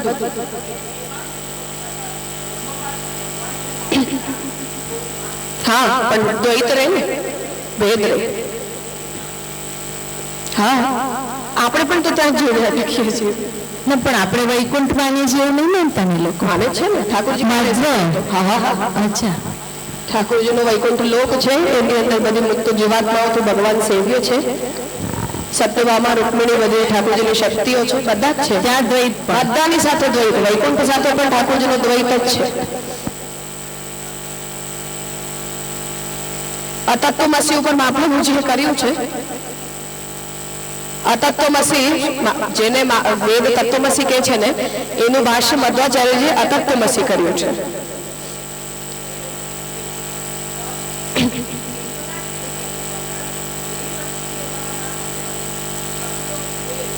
એ તો આપણે પણ નિત્ય લીલાવાદ ગોસાઈજી પણ આ જ ઓપિનિયનના છે કે એકલા થવાનો મતલબ કે જે સૃષ્ટિની સાથે ભગવાને ભેદ પ્રકટ કર્યો છે એ જ સૃષ્ટિનો લય થાય છે. ભગવાનની વૈકુંઠ સૃષ્ટિનો લય કોઈ દિવસ થતો જ નથી. તો સ એકાકી ન રમતે સ દ્વિતીયમાં ઈચ્છત, આ જે છે એ કેવલ સૃષ્ટિ લીલાના સંદર્ભનું વાક્ય છે. નિત્ય લીલાના વિષયમાં આ વાક્ય ગોસાઈજી પણ નથી માનતા. હા, 100%. કેમ કે નહીં તો ભક્તિ કેન નોટ સર્વાઈવ. પણ આપણે એ પોઈન્ટ ઉપર છીએ કે ત્યાં પણ બધા જીવોની અંદર આનંદ ધર્મ પ્રકટ હોય છે, નિત્ય લીલાના જેટલા પણ જીવો હોય એ બધાની અંદર. પરંતુ એ બધા જીવો જે છે એ ભક્ત સંબંધના કારણે ભગવાનની સાથે દ્વૈત મેન્ટેન કરે છે. એટલે આપણે ભેદ સહિષ્ણુ અભેદ કહીને અને તાદાત્મ્યને કહેવા માંગી રહ્યા છીએ. નહીં તો અદ્વૈત કહીએ તો પછી શંકરાચાર્યજીનો પોઈન્ટ આપણને એક્સેપ્ટ કરવું પડે, શુદ્ધ અદ્વૈત થતું હોય તો આપણને તો મુક્તિ પર્યંત દ્વૈત આપણો પણ ઇન્ટેક્ટ જ છે તાદાત્મ્યના રૂપમાં. કેમ કે એ ધર્મો જેટલા પણ જીવોની અંદર ત્યાં મુક્ત જીવોની અંદર દેખાય છે એ બધા ધર્મો આપણે બ્રહ્મથી ઇનહેરિટેડ માનીએ છીએ કે મને બ્રહ્મ દ્વારા એ ધર્મો આપવામાં આવ્યા છે, જેના કારણે આપણે અલૌકિક દેહ પ્રાપ્તિ બોલી રહ્યા છીએ એને કે પ્રાકૃત અવસ્થાઓને છોડીને આપણને જ્યારે અપ્રાકૃત દેહ સંગાત મળે છે તો એ અપ્રાકૃત દેહ સંગાત ભગવાન આપણને આપી રહ્યા છે. એ આપણને ભગવાન સિવાય બીજે ક્યાંયથી મળ્યું નથી. મધ્વાચાર્યજી એવું કહી રહ્યા છે કે એ અવસ્થાની અંદર જેટલા પણ જીવો છે એ લોકો ભગવાનની દ્રષ્ટિના વિષય હોવાને કારણે એમની અંદર અપ્રાકૃતતા આવે છે. સ્વભાવતઃ જીવ ક્યારે અપ્રાકૃત હોઈ ન શકે. તો જેમ વસ્તુ આપણે ઠાકોરજીને સમર્પિત કરી રહ્યા છીએ એ પ્રાકૃત છે, પણ ઠાકોરજી એનો સ્વીકાર કર્યો એટલે એમાં અપ્રાકૃતતા આવી રહી છે. નિર્દોષતા અને બ્રહ્મતા જે સિદ્ધાંત રસમાં પ્રભુજી બતાવી રહ્યા છે. તો વસ્તુ તો સ્વભાવતઃ અપ્રાકૃત છે નહીં. આપણે કોઈ અપ્રાકૃત વસ્તુ લાવીને ઠાકોરજીને આપી નથી રહ્યા, આપણે એ જ વસ્તુઓ લાવી રહ્યા છીએ. અને આજના જમાનામાં ગટરમાં ઉગેલી શાકભાજીઓ લાવી રહ્યા છે, હે ને, એ ઠાકોરજી આરોગી રહ્યા છે. રોજ જે શાકભાજી ગટરમાં ઉગે છે, ગટરના પાણીથી ધોવાય છે, એ આપણે ઠાકોરજી માટે લાવી રહ્યા છે, ઉત્તમોત્તમ વસ્તુના ભોગતા હોવા છતાં પણ. કેમ કે આપણે એની બહાર નીકળી નથી શકતા, એટલે કિચન ગાર્ડન આપણે નથી બનાવી શકતા. તો જે છે એ છે. તો એ તો એટલી ગંદી વસ્તુઓ છે જે શાસ્ત્રની દ્રષ્ટિથી ભગવત સેવાને યોગ્ય છે જ નહીં. શાસ્ત્રને આપણે પૂછવા જોઈએ તો શાસ્ત્ર તો દ્રવ્ય શુદ્ધિમાં એને કેન્સલ જ કરી દે ને કે આ દ્રવ્ય શુદ્ધ નથી. એટલે ધર્મ યોગ્ય નથી, આની કોઈ ધર્મમાં ઉપયોગિતા જ પોસિબલ નથી. તો શાસ્ત્ર તો એ બધા ક્રાઇટેરિયા લાગુ કરે જ છે, પણ આપણી પાસે જે બેસ્ટ છે આપણે લાવી રહ્યા છીએ. ઓર્ગેનિક લાવી શકો તો તમે ઓર્ગેનિક લઈ આવો, નો પ્રોબ્લેમ. તો આપણે જે બેસ્ટ છે લાવી રહ્યા છીએ, પણ એ વસ્તુની અંદર જે ઉત્તમતા આવી રહી છે એ ઉત્તમતા ભગવાને એનો અંગીકાર કર્યો એટલે આવી રહી છે, વસ્તુના કારણે નથી આવી રહી. આ સેમ સિદ્ધાંત મધ્વાચાર્ય બતાવી રહ્યા છે કે જીવાત્મા પ્રાકૃત છે, જીવનો સંઘાત પણ પ્રાકૃત છે, પરંતુ ભગવાન અપ્રાકૃત છે. એટલે વૈકુંઠ લોકની અંદર જે જીવોની અંદર કોઈ અપ્રાકૃત ધર્મો જો પ્રકટ થતા હોય તો એ ભગવાન દ્વારા ઉપભોગ્ય હોવાને કારણે પ્રકટ થાય છે, કે ભગવાનના સંબંધમાં હોવાને કારણે એમની અંદર પ્રકટ થાય છે. સ્વભાવતઃ કોઈ પણ જડ કે ચેતન વસ્તુ ક્યારે પણ અપ્રાકૃત બની જ નથી શકતી. એના જ કારણે રામાનુજાચાર્યજી અને મધ્વાચાર્યજી બંનેના સિદ્ધાંતમાં જીવન મુક્તિનો કન્સેપ્ટ નથી. ઓનલી વિદેહ મુક્તિ, જીવન મુક્તિ હોઈ જ નથી શકતી. બંને સિદ્ધાંતોમાં જીવન મુક્તિ જે છે એ અવેલેબલ જ નથી. સાધનની ચરમ અવસ્થા છે, પણ એ અવસ્થામાં વામદેવજી નિર્ગુણ છે? નો. કે આસ્કરણ રાજા નિર્ગુણ છે? નો. એવો જવાબ છે.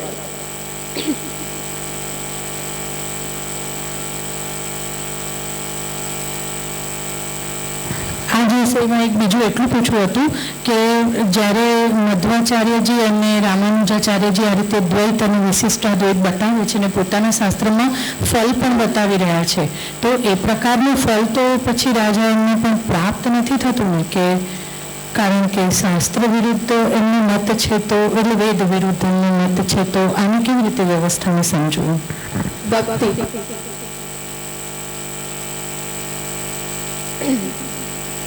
જેવી પણ છે ભક્તિ છે.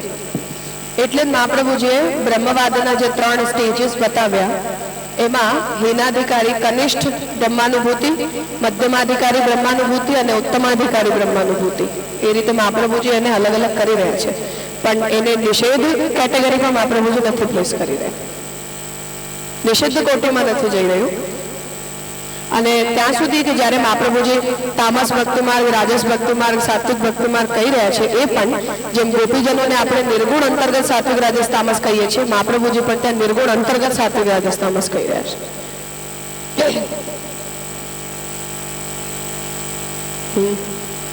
ભક્તિની ઉત્તમતા છે. ઠાકોરજી પ્રત્યે કોઈ જીવ શરણાગત છે, ઠાકોરજી પ્રત્યેની એની ભક્તિ છે, એ ભક્તિના કારણે બીજું બધું જ ઇગ્નોર થઈને અને એમને યથાધિકાર ફલ મળે જ છે.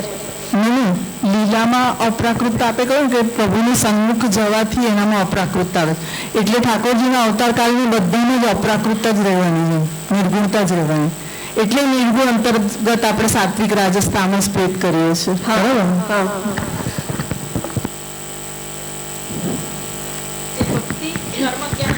જેમ આપણે સ્ટેજીસ માનીએ છીએ કર્મ જ્ઞાન ભક્તિના ફલ પણ એના અલગ અલગ એવી, તો એ લોકો મધ્ય પણ એવી રીતે મતલબ જે મળે છે દ્વૈતતા રહે છે, પણ એ બી કર્મ જ્ઞાન એવી રીતે ઉતર ચઢ એને ફલ મળે છે, એવી રીતે જ માને છે.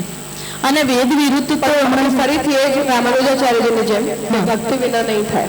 હા, કર્મ નહીં થાય, કર્મમાં પણ ભક્તિ, જ્ઞાનમાં પણ આપણે પણ એવું જ માનીએ છીએ. આપણે એવું નથી માનતા. આપણે કર્મમાં બી ભક્તિ હશે તો જ કર્મ ફલ આપશે, એવી રીતે આપણે નથી. ભક્તિમાં આપણે તારતમ્ય જરૂર બતાવીએ છીએ કે આ પ્રકારના કર્મથી મોક્ષ મળશે તો એ હીન કહેવાય, જ્ઞાનથી પણ અક્ષર બ્રહ્મ મળે તો પણ એ મધ્યમ કહેવાય, અને ભક્તિથી ભગવાન મળે એટલે ઉત્તમ કહેવાય. એવો ભેદ આપણે મોક્ષમાં જરૂર બતાવી રહ્યા છીએ, પણ તમને મોક્ષ થશે જ નહીં એવું આપણે નથી કહેતા. પણ મધ્વાચાર્યજી તો આઉટરાઇટ મોક્ષ નહીં જ થાય, આ સિદ્ધાંત.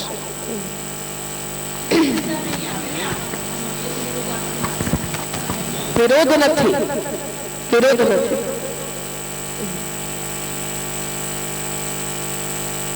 કેમ કે મહાપ્રભુજી પણ એમને જ કહી રહ્યા છે કે મારો પણ આ બધી મહેનત ભક્તિ માટે જ છે, બીજા કોઈ પ્રયોજનથી નથી હું આ બધી મેન્ટલ કસરત ચાલી રહી છે. તો મહાપ્રભુજી તો ભાષ્યમાં ત્યાં સુધી કહી દે છે કે જો આ બધા બ્રહ્મવાદનું પર્યવસાન ભક્તિમાં ન થતું હોય તો મને શંકરાચાર્યજીનો મત માનવામાં કોઈ પ્રોબ્લેમ નથી.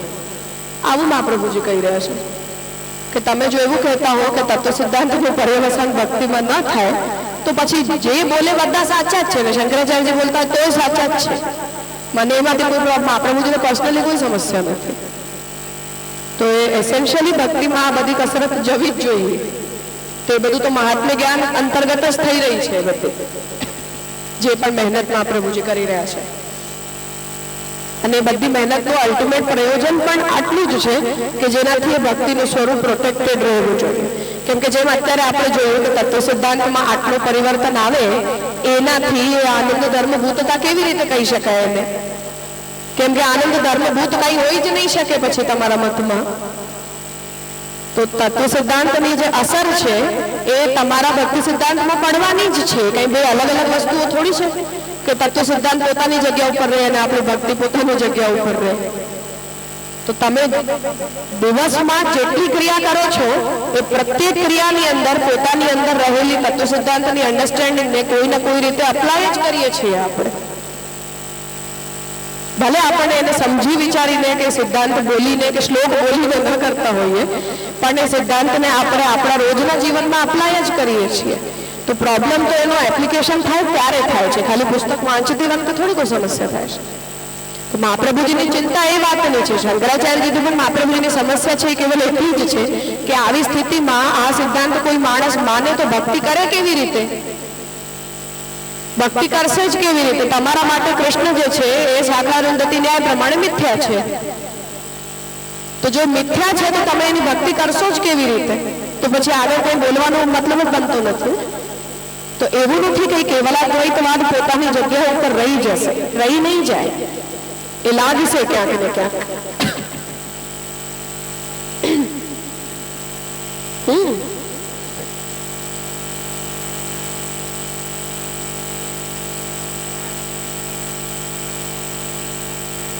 પણ એમાં કર્મની અંદર બ્રહ્મજ્ઞાન નું પર્યવસાન હોય અને બ્રહ્મજ્ઞાની પણ હોય એની અંદર પણ કર્મનું પર્યવસાન. એમ કર્મ જ્ઞાન અને ઉપાસના ત્રણે એકબીજામાં તો પ્રપોર્શનમાં ચાલશે જ.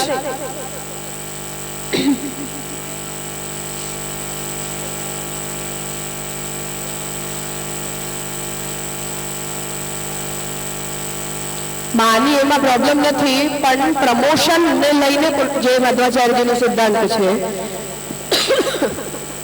કે જે રામાનુજાચાર્યજીનો સિદ્ધાંત છે કે તમે જ્ઞાન માર્ગ દ્વારા મોક્ષ પ્રાપ્ત કર્યું તો ચિત્ત શરીરની અંદર જઈને તમે રહી ગયા તો ત્યાંથી તમે પાછા પેદા થશો. મુક્ત કહેવાય કેવી રીતે એને? ચિત્ત શરીર ભગવાનથી અલગ જ છે વસ્તુ. તો તમે એક ગ્લાસ પાણી હતું એને તમે ટેન્કર આવ્યું એની પહેલા સમુદ્રમાં નાખી દીધું, બાકી આખો ટેન્કરે આવવાનું તો ત્યાં જ છે ને. તો તમે જલ્દી ગયા એટલો એનો ફાયદો થયો, બાકી એને મુક્તિ મુક્તિ જ એવી રીતે કહેવાય.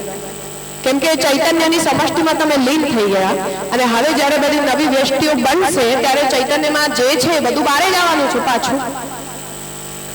તો જો કોઈ પ્રકારનું પ્રમોશન નથી એટલે દુઃખ નિવૃત્તિ છે, સુખ પ્રાપ્તિ નથી, તો એમાં મુક્તિ પુરુષાર્થની ઉપયોગિતા શું છે? પછી એનાથી થાય ને, બાકી તમારી અન્ડરસ્ટેન્ડિંગ જ કેવી રીતે ડેવલપ થાય? એટલે જ કહું છું કે આજે જો ભક્તિને આપણે આનંદ ધર્મભૂતા ન કહીએ તો કેવો બ્લન્ડર થાય જ ને. તો એ બધી મહેનત એના જ માટે થઈ રહી છે કે આપણા એપ્લિકેશનમાં શંકરાચાર્યજીની જેમ અચાનક આપણને ક્યારેક એવો દુર્વિચાર ના આવી જાય કે આપણે જેમની સેવા કરીએ છીએ તો મિથ્યા છે. So how they do counter? આ કાઉન્ટર એ લોકોએ કર્યો છે કે લેટર તો ચાલ્યા જ કરે ને. હમણાં આપણે કોન્ફરન્સ વખતે પણ તો કર્યો જ હતો. ઓકે, ત્યારે એમણે કહ્યું જ હતું ને કે ભક્તિને પછી પુરુષાર્થ ના કહેવું જોઈએ તમારે. તો આપણે ભક્તિને પંચમ પુરુષાર્થ કહી રહ્યા છીએ. તો પુરુષાર્થ જે છે એ તો સાધન જ હોય. પુરુષાર્થ શબ્દ બને સાધન માટે છે. તો એની જો ફલ પર્યવસાયિતા તમે ન માનતા હો તો તમારે ભક્તિને પંચમ પુરુષાર્થ ન કહેવું જોઈએ. એવી આર્ગ્યુમેન્ટ કરી જ હતી. મધ્વ આવ્યા હતા એમણે જ કરી. એ આપણા અને ચૈતન્ય બંને ઉપર હતું કેમ કે આપણે બંને પંચમ પુરુષાર્થ માની રહ્યા છે ભક્તિને. તો એવું કાઉન્ટર તો થયા જ કરે પણ એને એ કાઉન્ટર પાછળ કોણ કેટલી મહેનત કરે છે એના ઉપર બધું ડિપેન્ડ કરે.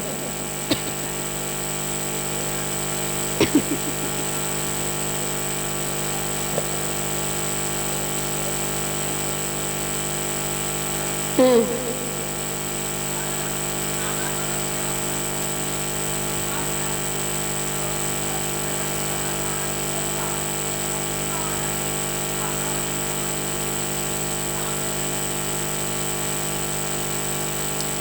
એ અર્થમાં કહી રહ્યા છીએ કે જ્યારે બધું હોમોજીનિયસ થઈ ગયું અક્ષર બ્રહ્મની અંદર, તો એ જ જીવ પાછો પ્રકટ થયો એવું નહીં કહેવાય.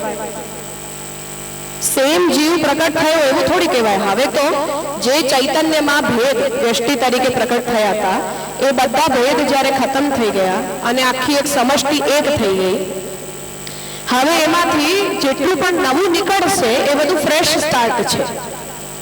ઠીક છે, ફ્રેશ સ્ટાર્ટ છે, બધું જ નવું, નવી શરૂઆત છે. જેમ મેં કોઈ ઘડો ફોડી નાખ્યો, પછી એની માટી અહીંયા જમીનની અંદર મિક્સ કરી દીધી ખેતરમાં.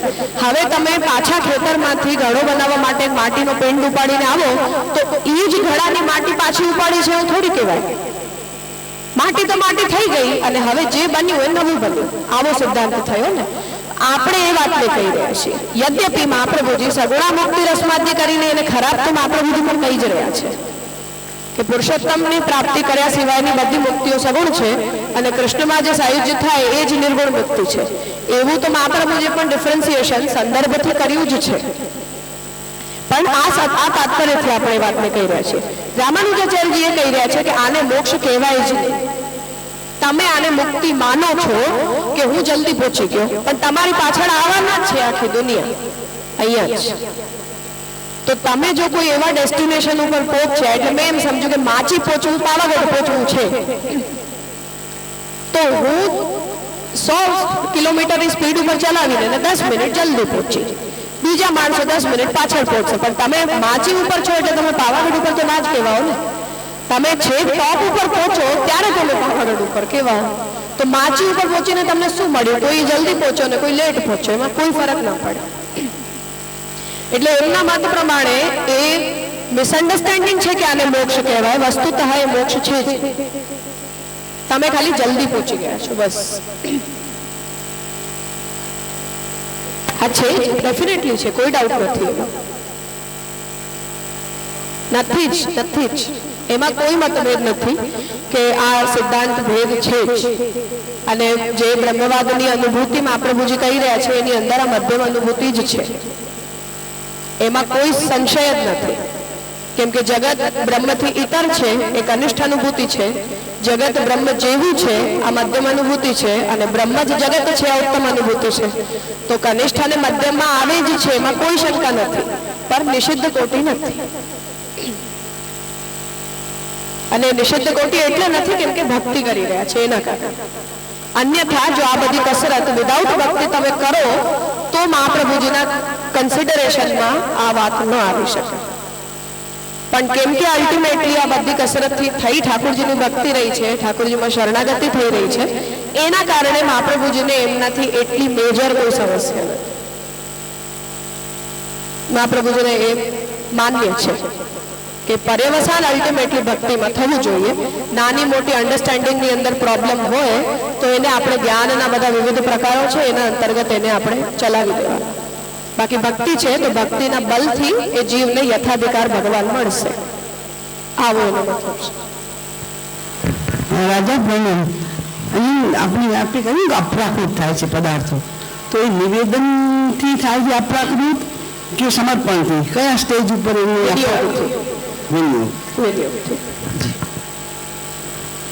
તો તેથી પહેલા તો આપણે સાવધાની રાખવી જોઈએ, એવું છે ને? જે પદાર્થો આવે છે તે શું કરવાનું? જે અપ્રાકૃત પદાર્થો છે એ અપ્રાકૃત કરવા માટે શું કરવાનું? આગળથી કંઈ નિવેદનમાં તો નથી થતા. ખાલી નિવેદનથી નથી થતા, વસ્તુતઃ સમર્પણથી નથી થતા. ટેકનિકલી ખાલી વિનિયોગથી થાય છે. જેનો ઠાકોરજી સાક્ષાત ઉપયોગ કરે એ જ વસ્તુની અંદર એ પ્રકારની નિર્દોષતા અને બ્રહ્મતા આવે છે. જેના કારણે પણ આપણે એ અવસ્થાના જીવો નથી. એના કારણે જ પુરુષોત્તમજીએ એને લોક ધર્માનુરોધી સમર્પણ અને ભગવત ધર્માનુરોધી સમર્પણમાં ડિવાઈડ કર્યું છે. પણ લોક ધર્માનુરોધી સમર્પણ કોઈ પ્રશંસનીય સ્થિતિ તો નથી જ. પ્રકાર છે, નિષિદ્ધ નથી, પણ એ કોઈ પ્રશંસનીય સ્થિતિ તો નથી જ. રુચિકર થશે ઠાકોરજીને? નહીં થાય, ના જ થાય. તો લોક ધર્માનુરોધી સમર્પણ નિષિદ્ધ કોટીમાં નથી જઈ રહ્યું, પણ કઈ ભક્ત હોવાને નાતે એને જોઈને ખુશ થવા જેવું પણ આપણી ભુજને કંઈ નહીં લાગે. ઠીક છે, એની આટલી અવસ્થા, આવો અધિકાર એમ કરીને ચાલી રહ્યું છે ગાડું. ત્યાં શું હતું? એટલે કે એ વસ્તુઓના પ્રત્યે આપણે આજ્ઞા લીધી ઠાકોરજીની, આપણે મનની અંદર ઠાકોરજીને એને સમર્પિત કરવાનો ભાવ પ્રકટ કર્યો, તો એ એટલું આપણા લોક વ્યવહારને ચલાવવાની આપણી આવશ્યકતા છે એના નામ ઉપર ઠાકોરજી ચલાવે છે કે તમે સંસારી જીવ છો, લૌકિક જીવ છો અને સંસારાસક્તિ હજી સુધી તમારી છૂટી નથી, એટલે એવી અવસ્થામાં પોતાના લોક વ્યવહારોને ચલાવવા માટે તમે આવું કરી રહ્યા છો, તો હું તમારી અવસ્થા જોઈને એને ચલાવું છું. આવો ઠાકોરજીનો એની અંદર મૂળ હોય, તો એમાં આજ્ઞા લેવાનું આપણને યાદ ન આવતું હોય કે એ વસ્તુના ઉપયોગ વખતે માનસિક રીતે પણ ઠાકોરજીના પ્રત્યે ભાવ ના પ્રકટ થતું હોય તો એ અલગ જ પ્રકારની વસ્તુ થઈ ગઈ. પણ આટલું પણ જો કોઈ જીવ કરતો હોય તો આપણી સંસારાસક્તિવાળી અવસ્થા જોઈને એને ઠાકોરજી ચલાવે છે. પણ એ ભક્તિ માર્ગમાં એ કોઈ પ્રશંસનીય સ્થિતિ તો ન જ કહેવાય કે દરેક પદાર્થના સાક્ષાત વિનિયોગની ભાવના આપણી અંદર હોવી જ જોઈએ, અને જેનો સાક્ષાત વિનિયોગ ઠાકોરજીમાં ન પોસિબલ હોય એના ત્યાગ માટે પણ આપણી તૈયારી હોવી જ જોઈએ, એને છોડી દેવા માટે, એ વસ્તુનો ત્યાગ કરવા માટે. તો આદર્શ અવસ્થા આ જ છે કે એને આપણે છોડવું જ જોઈએ કે જેનો ઠાકોરજીમાં વિનિયોગ ન સંભવ હોય. રાજા, આ જે તત્વચિંતનમાં આપણે વાત કરી તો આપણે કહ્યું પછી યથાધિકાર ભક્તિથી એને ફલ મળે, તો આ બધા મત પ્રમાણે એનું આ તત્વચિંતનથી એનું પર્યવસાન તો ભક્તિમાં થશે, પછી ભક્તિ પછી તો એનો અધિકાર તો પ્રભુ જ નક્કી કરશે ને એને કયા માર્ગ પર લઈ જવો છે તે. તો મહાપ્રભુ જે માની રહ્યા છે કે એનાથી મોક્ષ થશે, મોક્ષ ઠાકોરજીમાં થશે. એટલે આ બધાના મત પ્રમાણે એમનું પર્યવસાન ભક્તિમાં થાય, પછી એ ભક્તિ બી એમની નિરુપાધિક ને પુષ્ટિ થઈ શકે કે નહીં, એમ થઈ શકે ને પછી બોલે તત્વચિંતન પ્રમાણે સ્થિતિઓમાં એ પ્રકારના માર્ગ કે મર્યાદાનો ત્યાગ વ્યક્તિ કરીને એમાંથી બહાર નીકળે એ પણ એક્સપેક્ટેડ છે. જેવું શાંકરો માટે મહાપ્રભુજી કીધું હતું કે માયાવાદી હોવા છતાં પણ કોઈની અંદર જો ઠાકોરજી પ્રત્યે એવી અનન્ય ભક્તિ દેખાતી હોય તો એ માર્ગના પ્રભાવમાંથી વ્યક્તિ બહાર ના નીકળે ત્યાં સુધી ભગવાન નહીં મળે. જ્યારે માર્ગમાંથી વ્યક્તિ બહાર નીકળી જાય પછી ભગવત પ્રાપ્તિ થશે. બાકી એવા ભક્તોના ઉદાહરણો એમને ત્યાં પણ ઓછા નથી કે જ્યાં શુદ્ધ પુષ્ટિ છે, ને એ પુષ્ટિ દેખાય જ છે. રામાનુજાચાર્યજી ચાહે વેદ મર્યાદાનું કેટલું પણ નામ કહેતા હોય, આજ્ઞા કરતા હોય, પણ એમણે પોતાના હાથે જ ગોપુરમ ઉપર ચડીને ભગવાન મંત્ર આખી દુનિયાને આપ્યું હતું, સર્વાધિકાર કહ્યું. તો ત્યારે સર્વાધિકારકતા જ્યારે તમે કહી રહ્યા છો ત્યારે એ વેદ મર્યાદા ભક્તિની અંદર નથી આવતી, આવું પુષ્ટિમ કાલાદી બાધિકા જેવો માઇન્ડસેટ તો છે જ ને મનમાં. અને મધ્વાચાર્યજીને ત્યાં પણ ચાહે ગમે તેટલું વેદ મર્યાદાનું રક્ષણ હોય કે આ વેદ મર્યાદાને લઈને આટલો બધો સાક્ષાત દ્વૈતનો સિદ્ધાંત હોય, તો પણ કનકદાસજીને જ્યારે મંદિરની અંદર ઠાકોરજીના દર્શન માટે પ્રવેશ ન આપવામાં આવ્યો વિદ્યાતીર્થ સ્વામીના સામે, ત્યારે ઠાકોરજીએ એમને માટે ઠાકોરજી જે છે એ દક્ષિણાભિમુખ થયા છે.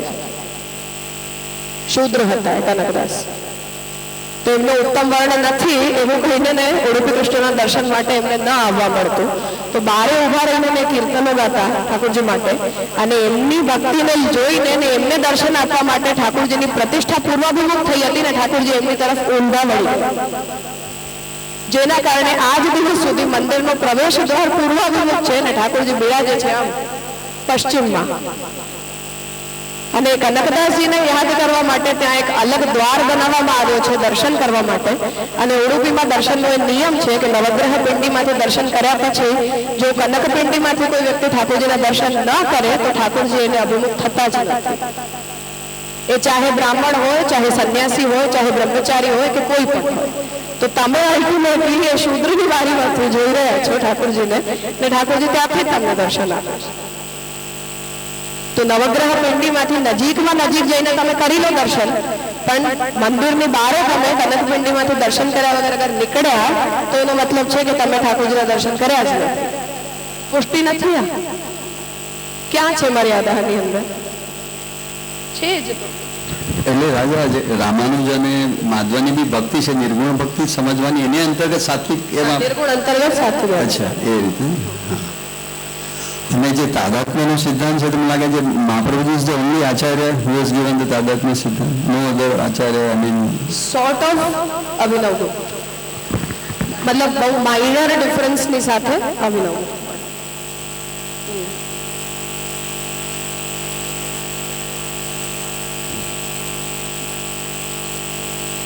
અદભુત છે તો.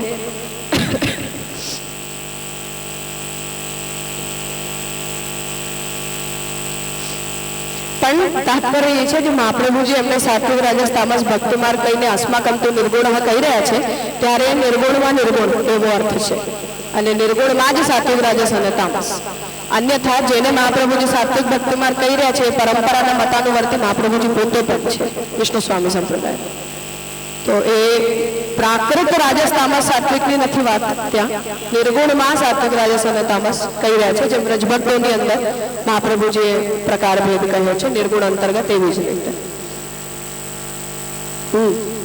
તો મહાપ્રભુજી તો એવું જ કહી રહ્યા છે, અને એના જ કારણે જલભોગની અંદર ઉત્તમાધિકારી વક્તાઓની અંદર મધ્વાચાર્યજીને મહાપ્રભુજી ગણ્યું છે.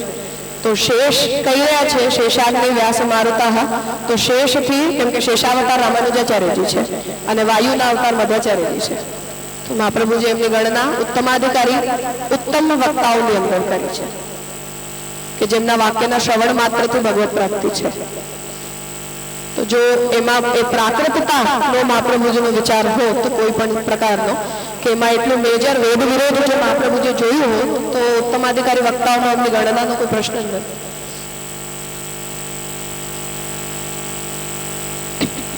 પણ તાત્પર્ય એ છે કે એ બધું ભક્તિનો ઉત્કર્ષ છે, તત્વવાદ જે છે એનો નથી.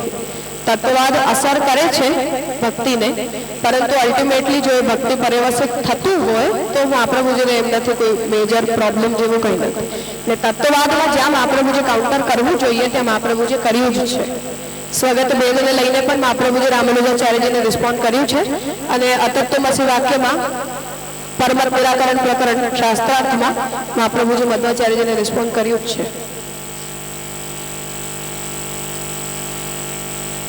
હા, એ લોકોને પણ ભક્તિ માર્ગીઓથી કોઈ પ્રોબ્લેમ, વૈષ્ણવ હોય તો બધું બરાબર છે. બાકી શાંકરોની સાથે આપણે જેમ એકદમ સામસામા છીએ એવું આપણે સામસામા નથી થતું. જોકે વેદાંત દેશિકે આપણા પ્રકારના તાદાત્મ્યવાદની નિંદા કરી છે કે નારાયણની સાથે આવું તાદાત્મ્ય ન બોલવું જોઈએ, એવું ડેફિનેટલી કરી છે. પણ એ નિંદા આ જ સંદર્ભમાં છે કે તત્વવાદના આપણા ડિફરન્સીસ છે, પણ ભક્તિ થાય છે એનાથી તો વેલ એન્ડ ગુડ.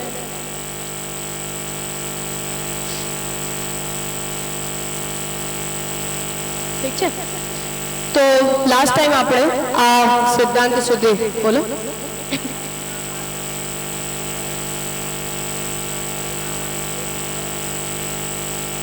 એ લોકો પોતાનું મત જ વૈદિક છે એવું જ કે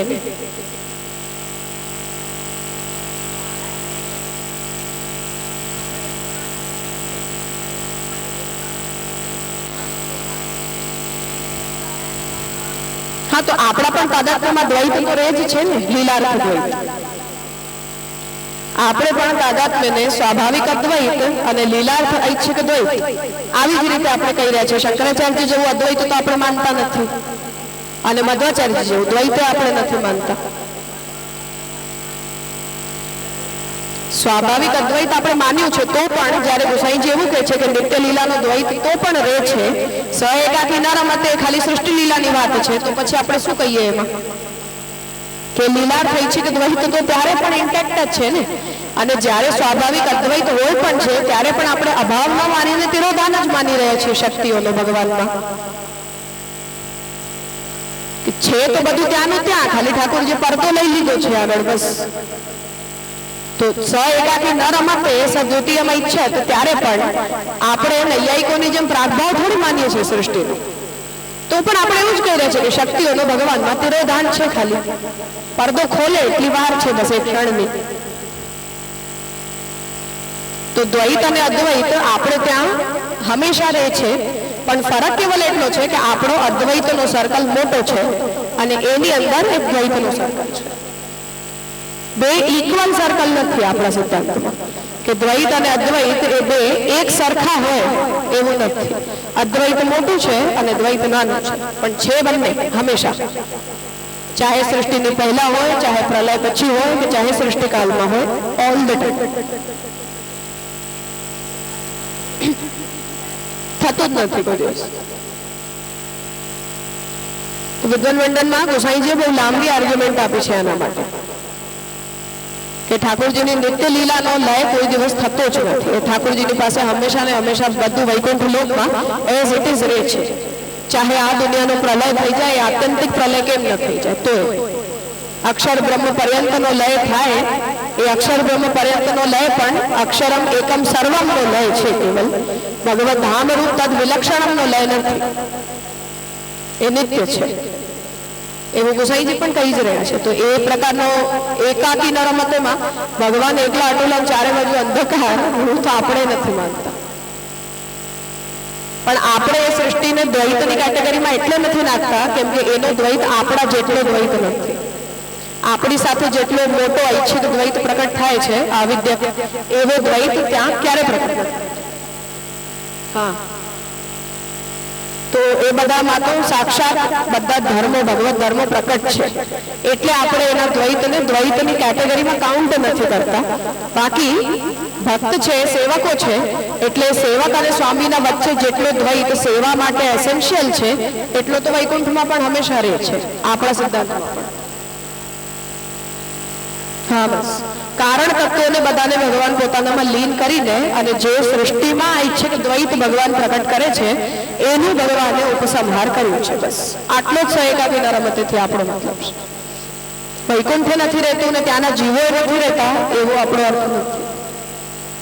નહીં તો આપણી મુક્તિ ક્વેશ્ચનેબલ થઈ જાય કે તમે મોક્ષ બતાવો છો એનો શું નેચર છે.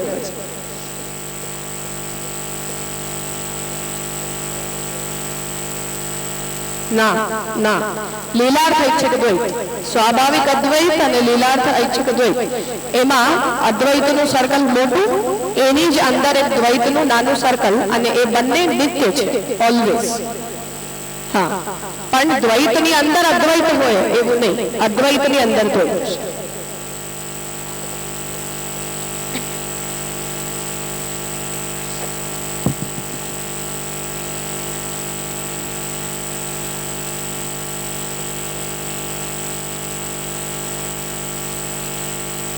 અપ્રાકૃત આપણે થઈ જઈએ ત્યારે ડેફિનેશનમાં ત્યારે જ અલૌકિક સામર્થ્ય કહેવાય.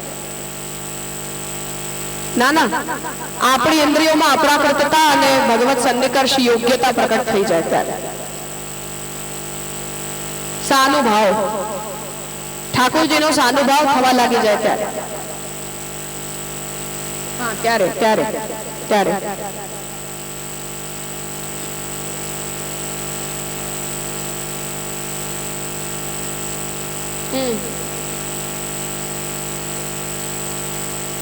હા,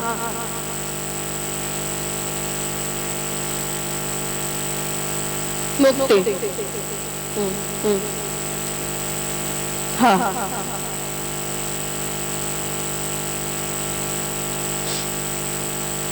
દ્વૈતાદ્વૈત બહુ માથાકૂટની વસ્તુ છે. આમ સટલ એટલા નાના ડિફરન્સ હોય પણ ફરક બહુ પડી જાય. રામાનુજાચાર્ય જેવું નથી માનતા, પણ તોય મહાપ્રભુજી એવું કહે છે કે મારા મતથી નજીકમાં નજીક કોઈનો મત હોય તો વિશિષ્ટાદ્વૈત જ છે. મહાપ્રભુજી પોતાનાથી નજીક માને છે, વેદાંત દર્શિકને પ્રોબ્લેમ છે, પણ મહાપ્રભુજી એવું જ કહી રહ્યા છે કે મારાથી સૌથી નજીકનો મત વિશિષ્ટાદ્વૈત છે, જે મારાથી સિમિલર હોય રામાનુજ મતનો. એકાકી નરમતીમાં સૃષ્ટિ લીલા પ્લસ વૈકુંઠ લીલા, નિત્ય લીલા બી સમજશું ને? ના, દ્વિતીય ઐચ્છિકમાં ખાલી સૃષ્ટિ લીલા આવશે ને? હા, તો પછી તો નિત્ય લીલા નહીં. તો નિત્ય લીલામાં કોઈ ઓલ્ટરેશન જ નથી, એ જેમ છે સો દેર ઇઝ નો ઉદાહરણ ફોર એટલે એ જાતનું કાંઈ નહીં. એ જેવી છે એવી ને એવી જ હંમેશા રહે છે. અને જો એની અંદર જેમ સાયુજ્યમાં આપણે એવું કહીએ છીએ કે કોઈક જીવને પાછો અંદર લઈ લે, પાછો બહાર પ્રકટ કરી લે, અંદર લઈ લે, બહાર પ્રકટ કરી લે, એવા કોઈ નાના મોટા ખેલ ઠાકોરજી કરતા પણ હોય તો પણ એ નેગ્લિજિબલ છે, એને કંઈ ઉત્પત્તિ સ્થિતિની બધી વ્યાખ્યાઓની અંદર લાવવાની કોઈ જરૂર નથી હોતી.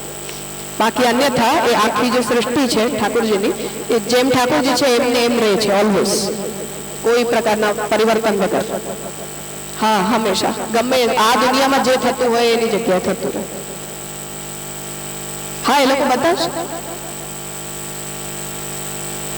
એના જ કારણે રામાનુજાચાર્યજીને ત્યાં મુક્ત જીવો, બદ્ધ જીવો અને પ્રવાહિત જીવો એમ 3 ભેદ છે જીવોના.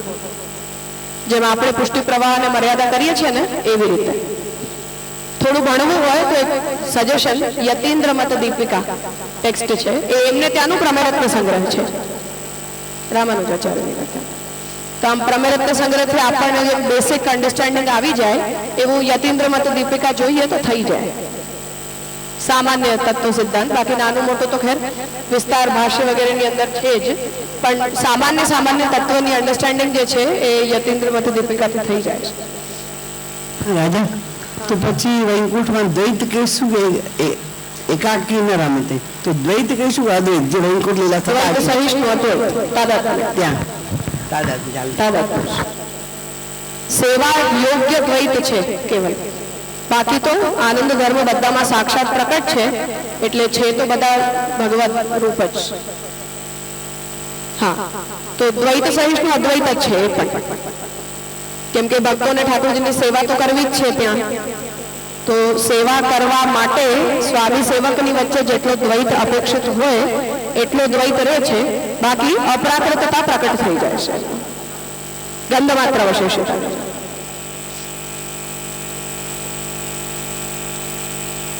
એ યતીન્દ્ર મત દીપિકા જોશો તો રામાનુજાચાર્યજીને ત્યાંનો તત્વ સિદ્ધાંત જે છે મોટું ક્લિયર થઈ જશે. તેમને ત્યાં મુક્ત જીવોમાં આ બધાની ગણના છે, જય, વિજય, શેષનાગ વગેરે વગેરે બધા. હા, જે લોકો બધા ઠાકોરજીના વૈકુંઠ લોકની અંદર રહે છે એ બધા મુક્ત જીવોની એમને ત્યાં ગણના છે. નારદ, વ્યાસ બધા ભક્તો. પછી બદ્ધ જીવોની અંદર આપણે આવીએ અને પ્રવાહિક જીવોની અંદર મુક્તિ માટે જે લોકો સર્વથા અયોગ્ય છે એ લોકો આવે. એમ 3 ભેદ છે. લીલા પદીકર નહીં થયા, મુક્ત થયા. એક મુક્ત છે, એક લીલા પદીકર છે. એટલે જે મુક્ત છે એ નિત્ય મુક્ત છે એમ.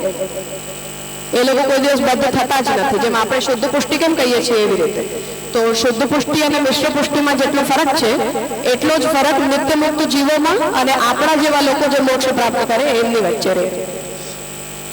કે આપણે બદ્ધ થઈને મુક્ત થઈએ છીએ અને એ લોકોને ઠાકોરજીએ મુક્ત જ બનાવ્યા છે, પોતાના માટે જ બનાવ્યા છે.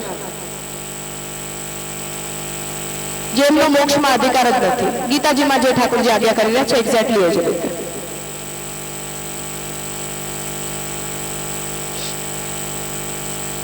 એટલે બદ્ધ જે છે એ સીધો વિદેહ મુક્ત જ થાય, એટલે લોકોને ત્યાં જીવન મુક્તિનો કોન્સેપ્ટ નથી.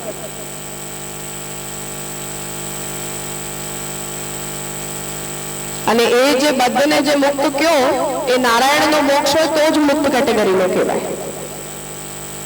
નહીં તો એ તમે ચિત્તની અંદર રહ્યો છો તો સોર્ટ ઓફ બદ્ધ જ છો, એટલે એમાં કઈ ખુશ થવા જેવું હોતું નથી જ્ઞાન વગેરેથી જે થાય. હા, એમ જ.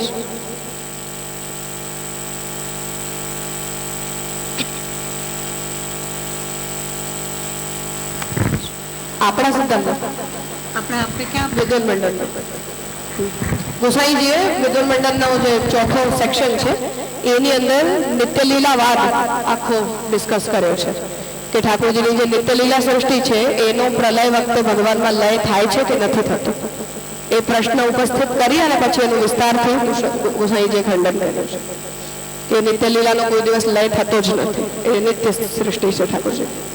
અને એનું પ્રાકટ્ય પણ અક્ષર બ્રહ્મમાંથી પણ નથી થતું, સાક્ષાત ઠાકોરજીના શ્રેયંગથી પ્રકટ થાય છે. વૈકુંઠ લોકનું બધું જ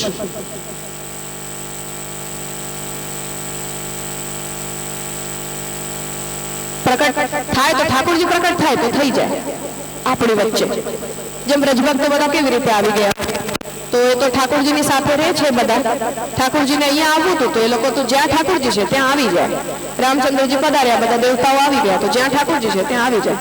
તો તો એ તો પ્રાકટ્ય જ ના કહેવાય ને એમનું તો, જે પુષ્ટિપુરા મર્યાદા દ્વૈતમાં મહાપ્રભુજી કહી રહ્યા છે એ રીતે કે તો અહંકારે થવા લોકો તન્માર્ગ સ્થાપના એમાં તો એમની અંદર તો કોઈ આપણા જન્મના જેવી કોઈ ક્રિયા માનવાની આવશ્યકતા જ નથી.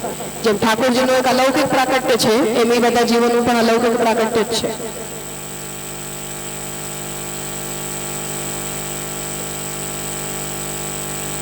રમા વૈકુંઠ આપણા સિદ્ધાંત પ્રમાણે લક્ષ્મીજીનો સ્વતંત્ર લોક.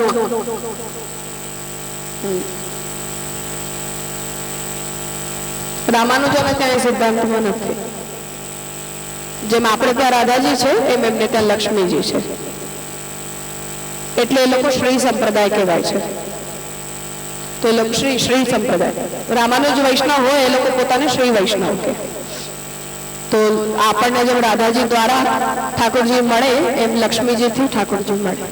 તો ભક્તિ જે છે એ લક્ષ્મી શક્તિ છે. તો આપણે ભક્તિ કરીએ તો એ લક્ષ્મી શક્તિથી આપણો સ્વીકાર છે.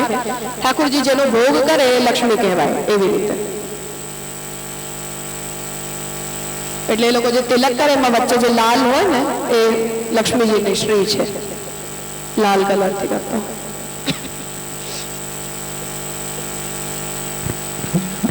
તો નૃત્ય હશે એ બધું નહીં થાય એમના મતમાં. તો જ્યારે અવતાર થઈ રહ્યો ત્યારે મુક્ત જ છે એ લોકો બધા. પણ અગર બુદ્ધિ મુક્તિ જ માની રહ્યા છે તો પછી એ મુક્ત છે તો બધું જે પણ પરિકર છે એ બધાનો અવતાર છે. અવતાર જ છે, જેમ ઠાકોરજીનો અવતાર. એટલે જીવ કેટેગરીમાં નથી, મુક્ત જીવ જ કહેવાય. જીવ તો જીવ કે નારાયણ સાથે અદ્વૈત તો પોસિબલ જ નથી ને. એટલે જેમ કે જય વિજય એક જે મુક્ત છે એ જ્યારે અવતાર થઈ રહ્યો ત્યારે હા તો ત્યારે એ લોકો મુક્ત જીવો જ પ્રકટ થયા છે, જેમ ઠાકોરજી અવતરિત થઈ જાય પૃથ્વી ઉપર એવી રીતે. પણ તો ત્યાં છે સેમ નારાયણ ધામ અને અહીંયા પણ અવતાર ને નારાયણ વચ્ચે પણ ભેદ છે ને ફરી અર્ચાવતાર છે. તો પછી તો જે આ પ્રગટ થયા છે એના કેસમાં એ પણ કેમ કે એમનો તો તારતમ્ય વૈકુંઠમાં પણ છે તો અહીંયા પણ રહેશે જ ને. વૈકુંઠમાં પણ જે મુક્ત જીવો છે એ લોકો ઠાકોરજીની સાથે કોઈ એકવત ભાવ પ્રાપ્ત કરાવેલા તો છે નહીં. તો નારાયણમાં અને મુક્ત જીવોની વચ્ચે ભેદ તો ત્યાં પણ છે તો અહીંયા પણ રહેશે. પણ એ પ્રકારથી ત્યાં નારાયણની સાથે જ લોકમાં છે ને અહીંયા પૃથ્વી પર આવી રહ્યા છે. એટલે તો એમાં જે મહાપ્રભુજી કેમ પુષ્ટિપુરા મર્યાદામાં કહી રહ્યા છે કે એમની શુદ્ધિ માટે ઠાકોરજી આવું કર્યું. તો એમ એ લોકોને શુદ્ધ કરવા માટે અહીંયા લાવ્યા અને પછી શુદ્ધ કરીને પાછા લઈ ગયા. તો જય વિજય અપરાધ કર્યો તો શ્રાપ આપ્યું પછી અહીંયા એ લોકો 3 જન્મ જીવ્યા તો એ લોકોની શુદ્ધિ થઈ ઠાકોરજીના દ્વારા અને શુદ્ધિ થઈને પાછા પોતાના સ્થાન ઉપર જતા રહ્યા. અહીંયા જે સેવા કરી રહ્યા ત્યારે એ અચ્છા અવતારની કરી રહ્યા પ્રાપ્તિ નારાયણની થશે.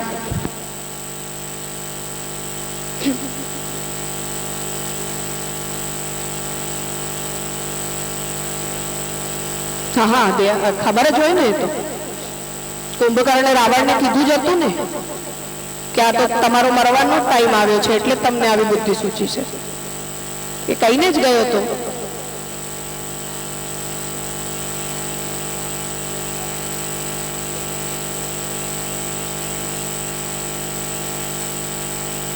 આપણે ત્યાં પણ છે. તો બધા મુક્ત જીવો જ છે ને. તૃતીય સ્કંદમાં જે આવ્યા એ બધા મુક્તોને આપણે શું કહીશું, મુક્તો પાછા આવ્યા, બદ્ધ થયા, બધેલા મુક્ત થાય છે. મુક્તો એ આપણે રામાનુજાચાર્યજી જે અર્થમાં બદ્ધ મુક્ત કહી રહ્યા છે ને એવો આપણો એમાં તાત્પર્ય નથી. ત્યાં આપણે કહી રહ્યા છે કે જે તત્વો અત્યાર સુધી તિરોહિત અવસ્થામાં હતા એ બધા પાછા આવિર્ભૂત અવસ્થામાં પ્રકટ થયા. કેમ કે જે સમય પ્રલય વખતે ઠાકોરજીએ એ બધા તત્વોનો પોતાનામાં તિરોધાન કર્યો છે એ એમની મુક્તિ છે. એટલે કે એ તત્વો પણ જે આ સૃષ્ટિની એન્ડલેસ સાયકલની અંદર પડ્યા છે એ બધા સાયકલમાંથી એ લોકોને થોડી વાર શાંતિ મળી કે આ બ્રેક છે આપણો હવે, કે હમણાં પ્રકૃતિને કોઈ કામ નથી, માયા પાસે કોઈ કામ નથી, અક્ષર બ્રહ્મ પુરુષ પાસે કોઈ કામ નથી, બધા ફ્રી બેઠા છે. પછી ઠાકોરજી કે ચાલો હવે પાછા વેકેશન પીરિયડ પૂરું થઈ ગયું, પાછી સૃષ્ટિ ચાલુ થઈ ગઈ. તે તો પ્રલય વેકેશન પીરિયડ છે, એટલે નિત્ય મુક્ત નહીં કહીએ આપણે. મુક્ત નથી, સમજી બરાબર. નિત્ય મુક્ત નથી. રામાનુજાચાર્યજી કે આપણે જેમને નિત્ય મુક્ત કહીએ છીએ એ તો વૈકુંઠ લીલામાં ઠાકોરજીની સેવા કરનારા લોકો કે ત્યાંની વસ્તુ. એટલે વૈકુંઠમાં જેમ યમુનાજી જલ છે, પર્વત છે, બગીચા છે, કંકણ પથ્થર છે, પશુ પક્ષીઓ છે, એ બધું નિત્ય મુક્ત છે.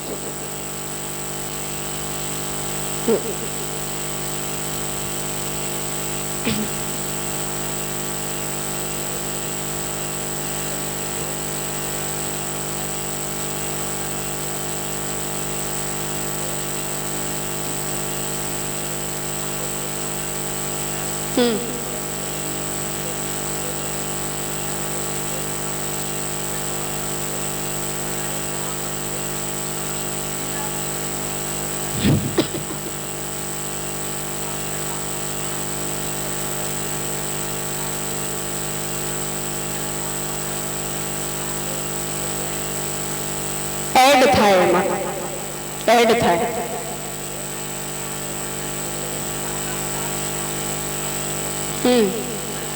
સિવાય ના થાય.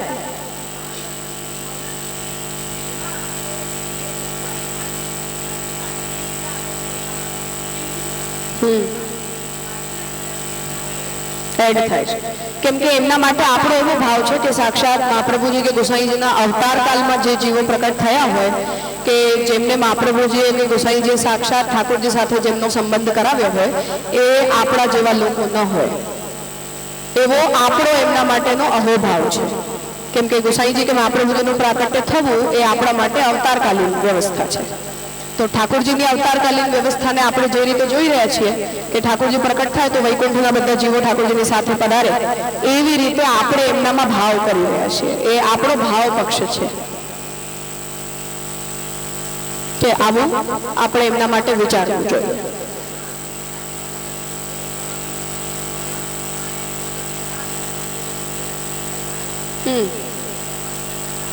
અલગ જ છે.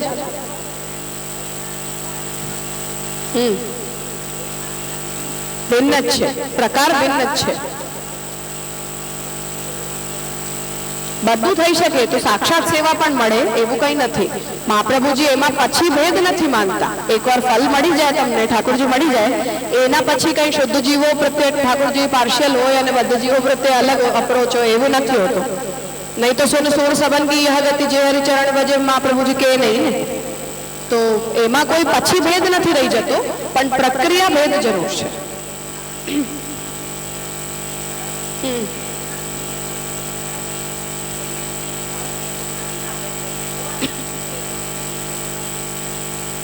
આપણે મહાપ્રભુજીના શિષ્યો માટે આપણે એવો ભાવ રાખી શકીએ, પોતાના માટે ન રાખી શકીએ.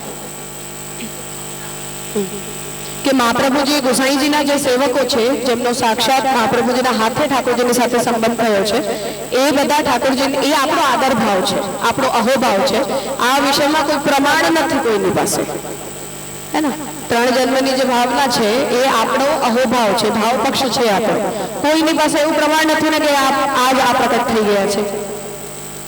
તો આપણો મહાપ્રભુજી પ્રત્યે અહોભાવ છે કે ઠાકોરજી સાક્ષાત આચાર્ય રૂપે પ્રકટ થયા છે, તો મહાપ્રભુજી પોતાના હાથે જેમનો ઠાકોરજીને સાથે સંબંધ કરાવે એમને આપણે પોતાના કરતા તો શ્રેષ્ઠ જ જાણીએ ને, એવો આપણો મનનો ભાવ છે. એ વિષયમાં કોઈ પ્રમાણ નથી, પણ આપણે એનું પાર્ટ છીએ એવું તો આપણે ના જ વિચારી શકાય.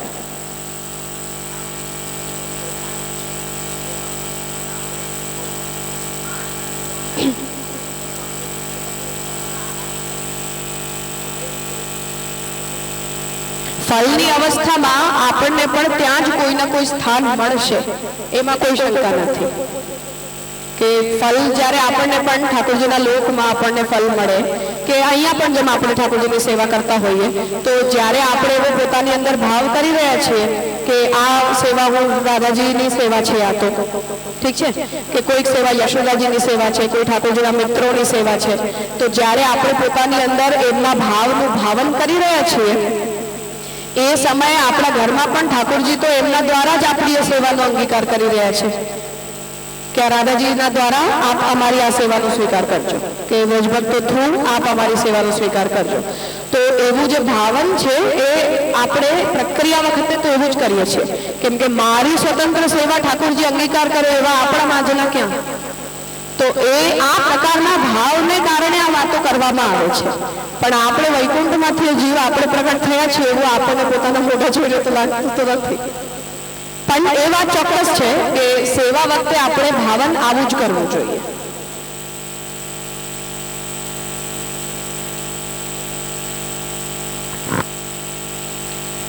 એટલે આપણે મહાપ્રભુજી, ગોસાઈજી, ગોપીનાથજી અને વ્રજભક્તોને કાનેથી આ પરોગજો એવું આપણે બોલી રહ્યા છીએ જ્યારે, તો અરોગવા પૂરતું નહીં પણ પ્રત્યેક સેવા આપણે જેટલી પણ કરીએ છીએ એ સાક્ષાત સેવા તો બધી વ્રજભક્તોની જ સેવા છે ને, આપણી તો છે નહીં.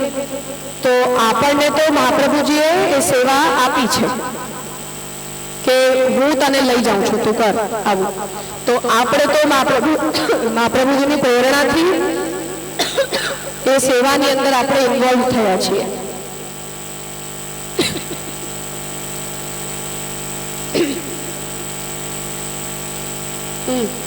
એ કીર્તનોથી આપણે ભાવોને પ્રગટ કરીએ છીએ. તો ભલે કાની આપણે નથી બોલતા કે આપ યશોદાજીની કાનીથી આને સ્વીકારજો, પણ કીર્તનની અંદર જ્યારે યશોદાજી જ ઠાકોરજીની આ સેવા કરી રહ્યા છે એને આપણે યાદ કરી રહ્યા છીએ પોતે કરતી વખતે, તો એમને આપણે પોતાના સિનિયર તરીકે ટ્રીટ કરી રહ્યા છીએ કે મારા સિનિયર છે અને એમના થ્રુ હું આ આપણા માટે કરી રહ્યો છું. આપણે ત્યાં એનું ભાવન કીર્તનોની પ્રક્રિયાથી થાય છે ને ચૈતન્ય સંપ્રદાયની અંદર એ મંજરી ભાવ કહેવાય છે.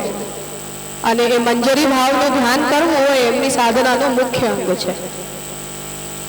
દાદાજીને દીક્ષા થાય જે સમયે ત્યારે એ લોકો જે ષડગોસ્વામીની જે પરંપરામાંથી દીક્ષિત થયા હોય એ પરંપરા પોતાને અષ્ટસખીઓના કોઈ એક યુથનું પાર્ટ માને.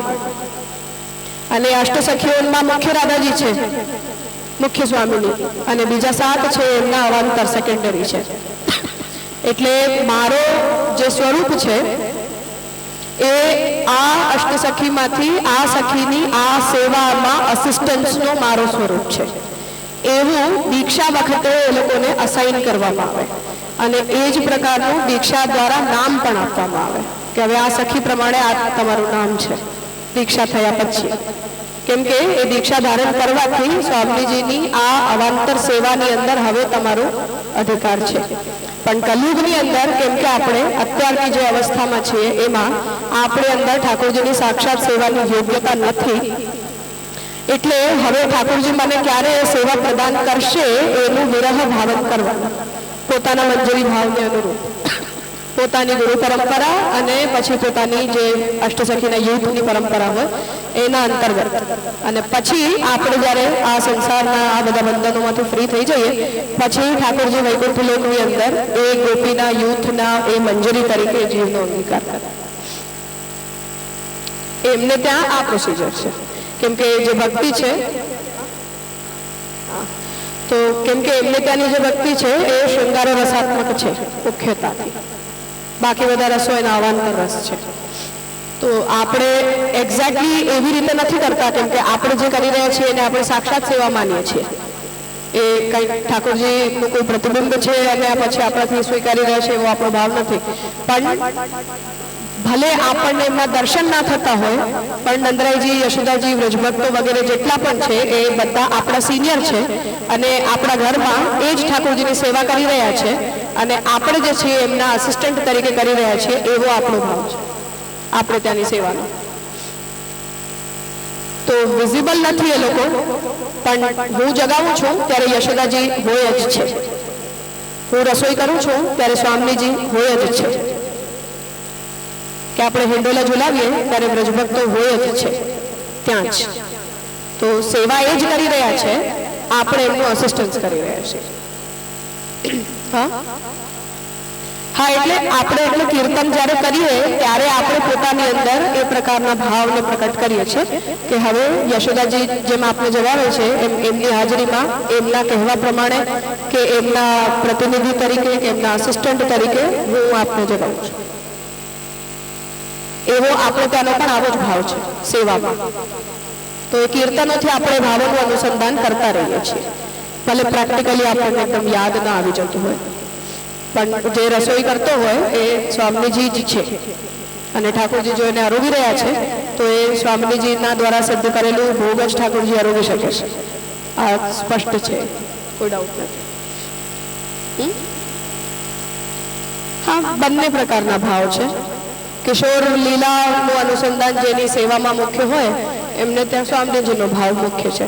કે ઉત્સવોના દિવસોમાં જે 4 ભોગ વગેરેનો જે ક્રમ હોય છે એમાં પણ આપણે ત્યાં સ્વામીજીના ભોગનો પ્રકાર મુખ્ય છે. શૃંગારમાં પણ જો મતલબ સ્વરૂપના અનુરૂપ છે, જેવી ભાવના પ્રકટ સ્વરૂપ ભાવનાને અનુસાર બાલ સ્વરૂપ વિરાજતા હોય તો એની મુખ્ય ભાવ હોય. જો કે આપણે ત્યાં નંદરાજકુમાર હોવું એ આપણો સ્થાયી ભાવ છે. એટલે નંદરાયજી, યશોદાજી અને પછી બીજા બધા વ્રજભક્તો, આવો એક પરિકર આપણે વિચારીએ છીએ.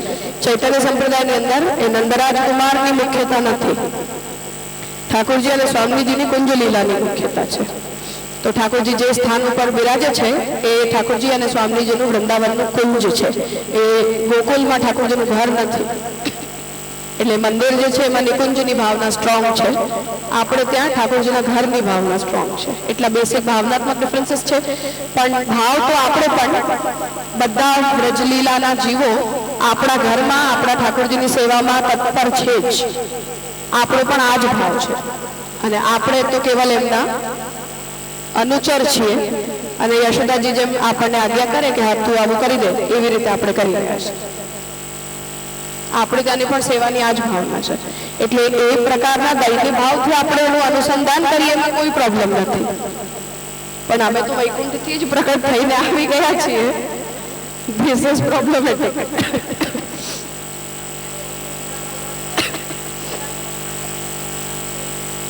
એ જ પણ હું એ જ કહું છું કે આપણે એનું અનુસંધાન દૈન્ય ભાવથી કરીએ છીએ કે અમારી એવી યોગ્યતા નથી, એમના દ્વારા અમે સેવામાં અમારો પ્રવેશ થયો છે. જેમ ભાગવતજીમાં આપણે જોઈએ છીએ કે જેટલી કુમારિકાઓ હતી એ તો બધી નંદરાયજીના ઘરે કામ કરવા તો આવતી હતી ને, એટલે નોકરો હતી આજની ભાષામાં. જેમ આપણા ઘરમાં નોકર ચાકરો કામ કરતા હોય તો એ નોકર ચાકરોની જેમ એ લોકો રોજ આવતા નંદરાયજીના ઘરે અલગ અલગ કામ કરવા માટે, અને ઠાકોરજી ઘરમાં બિરાજતા એટલે એમને ઠાકોરજીની કોઈક સેવા મળી જતી. એમ આપણો ભાવ એ જ છે કે નંદરાયજી યશોદાજી આપણા ઘરના માલિક છે, ઠાકોરજીનું ઘર છે. આપણે નંદરાયજી યશોદાજીની ગોપિકાઓના નોકર તરીકે ઠાકોરજીની સેવામાં આપણો કંઈક પ્રવેશ છે. આપણે મુખ્ય અધિકારી તરીકે સેવામાં પ્રવિષ્ટ થઈ રહ્યા છીએ એવો આપણો પણ ભાવ આપણે ત્યાં પણ. તો દૈન્યથી આ ભાવનું અનુસંધાન ઠીક છે, પણ આપણે વૈકુંઠથી ઉતરીને આવી ગયા છીએ એવું નથી.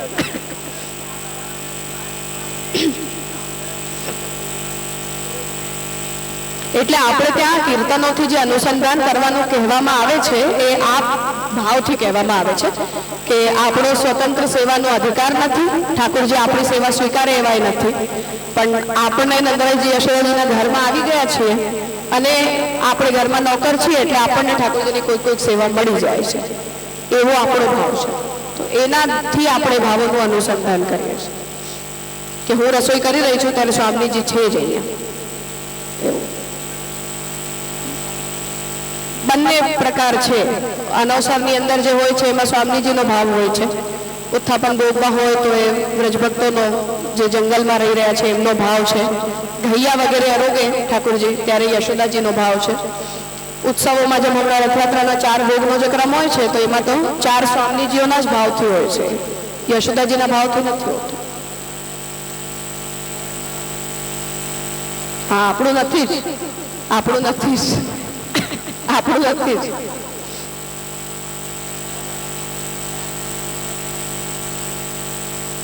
લલિતા, વિશાખા, ચંદ્રાવલી અને રાધાજી.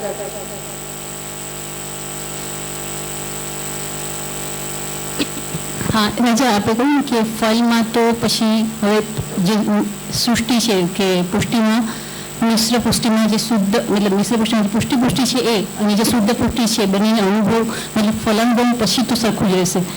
એક એ છે, અને એક વૈકુંઠમાં જે એક તો નિત્યલીલા જે સૃષ્ટિ છે એમાં જે વૈકુંઠમાં રહી છે એ, શુદ્ધ પુષ્ટિ એ જ છે. શુદ્ધ પુષ્ટિ એ તો એની તે જે મતલબ એની જે ફળ મળે છે આપણે ભજનમાં કહીએ છીએ કે એમને વ્રજવાલી રે વૈકુંઠ નથી જવું તો એ સ્મરણમાં કહીએ છીએ કે અહીંયા ભૂતલ પર આપણે જે સેવા કરીએ છીએ બધી ઇન્દ્રિયોથી એમાં જે ફળ અનુભૂતિ છે એ વૈકુંઠમાં નથી હોતી તો એ વ્રજવાલી રે વૈકુંઠ નથી જવું એ કયા સંદર્ભમાં મારા ઘરમાં ઠાકોરજી છે ને આ ઠાકોરજીનું ઘર છે. નંદરાયજી, યશોદાજી અને વ્રજના જેટલો પણ પરિકર ત્યાં છે બધા મારા ઘરમાં તો છે જ ને. તો મારા માટે અહીંયા અને ત્યાંમાં કોઈ ફરક જ નથી. એ અર્થમાં આપણે બોલીએ છીએ. જ્યાં ઠાકોરજી છે એ વૈકુંઠ છે કે જ્યાં ઠાકોરજી છે ત્યાં ઠાકોરજીનો બધો પરિકર છે. તેમાં એટલે જ હું કહી રહી છું કે જેમ દામોદરદાસજીને ત્યાં નંદમહોત્સવમાં નંદરાયજી, યશોદાજીને બધા વ્રજભક્તો પધાર્યા ત્યારે મહાપ્રભુજી એમને વિનંતી કરી કે ભાઈ આજના જીવની આ અધિકારીતા નથી એટલે આપ આ રીતે દ્રશ્ય સ્વરૂપે અહીંયા ના બિરાજો. ત્યારથી આપણે ત્યાં એ વેશ ધારણ કરવાનો ક્રમ ચાલુ થયો કે ભાવનું ભાવન આપણે પોતાની અંદર કરીએ અને એ ભાવનું ભાવન આપણે એટલું સ્ટ્રોંગ જ કરીએ છીએ કે જે વ્યક્તિ યશોદાજીનો વેશ ધારણ કરે એને પિંડરું પણ માન્યા છે આપણે ત્યાં. એનો એ દિવસે સેવાની અંદર પ્રવેશ નથી થતો તો પિંડરું પણ લાગે છે. ઘરના બધા નાના મોટા બધા લોકો એમનો ચરણ સ્પર્શ પણ કરે છે અને એ જે સ્થાન છે એ સાક્ષાત યશોદાજીનું જ સ્થાન છે. તો ભાવાત્મક રીતે આપણે એમની પ્રેઝન્સની ભાવના કરીએ છીએ અને એ પ્રેઝન્સની ભાવના કોઈ નંદમહોત્સવના દિવસે કરતા હોય એવું નહીં, 12 મહિના એ જ કરીએ છીએ. હું જ્યારે મારા ઠાકોરજીને જગાવી રહી છું ત્યારે યશોદાજી અહીંયા છે જ કે આ નંદરાયજીનું જ ઘર છે. આપણે ત્યાં એ ભાવના બહુ સ્પષ્ટ છે, એ વિષયમાં કોઈ ડાઉટ જ નથી. બસ દ્રશ્ય ઉપસ્થિતિ નથી પણ અદ્રશ્ય રૂપમાં ઠાકોરજીની સાથે એ લોકો બધા અહીંયા છે જ જે ઠાકોરજીના સુખનું ધ્યાન રાખી રહ્યા છે. કેમ કે એ આપણી એવી યોગ્યતા નથી. આપણને મનમાં આવે એવું આપણે કરતા રહીએ છીએ પણ ઠાકોરજીનું ધ્યાન રાખવા માટે એ લોકો અહીંયા હંમેશા હોય છે. આપણે ગડબડ કરીએ તો ઠીક કરી દેતા હશે કંઈક.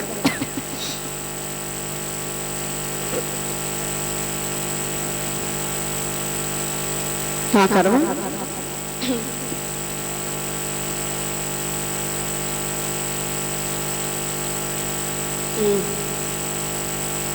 આપણો આ ભાવ દ્રઢ થઈ જાય અને અનુભૂતિમાં આવી જાય તો સાક્ષાત જ છે ને. પછી કોઈને અદ્રશ્ય રહેવાની પણ જરૂર નથી. અદ્રશ્ય એટલે છે કેમ કે અત્યારે આપણે એવી યોગ્યતા નથી.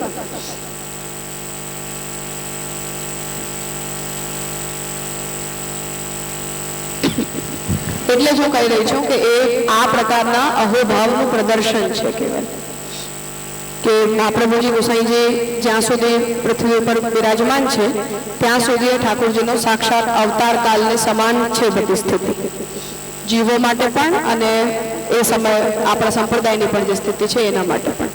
એ પ્રકારના અહોભાવનું જ ખાલી આપણે પ્રદર્શન કરીએ છીએ.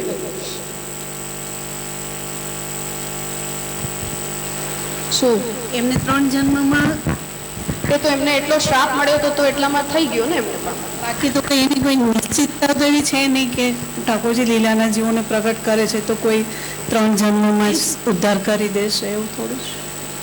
પણ લીલાના કોઈ જીવો પ્રકટ થાય તો એમનો ઉદ્ધાર હોતો જ નથી કેમ કે એ લોકો ઉદ્ધત જ છે ઓલરેડી.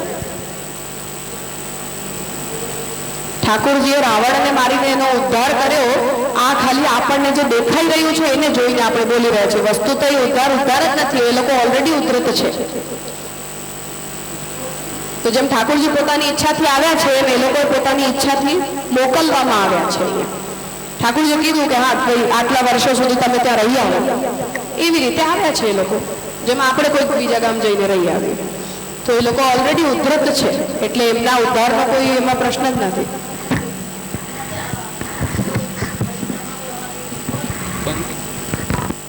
એમાં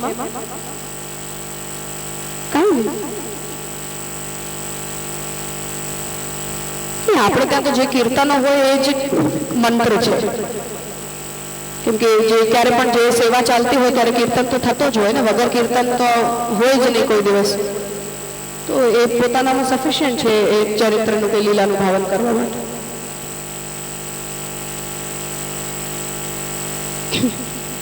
બાયો બ્રેક 10 મિનિટ બ્રેક હું લો પછી કરી.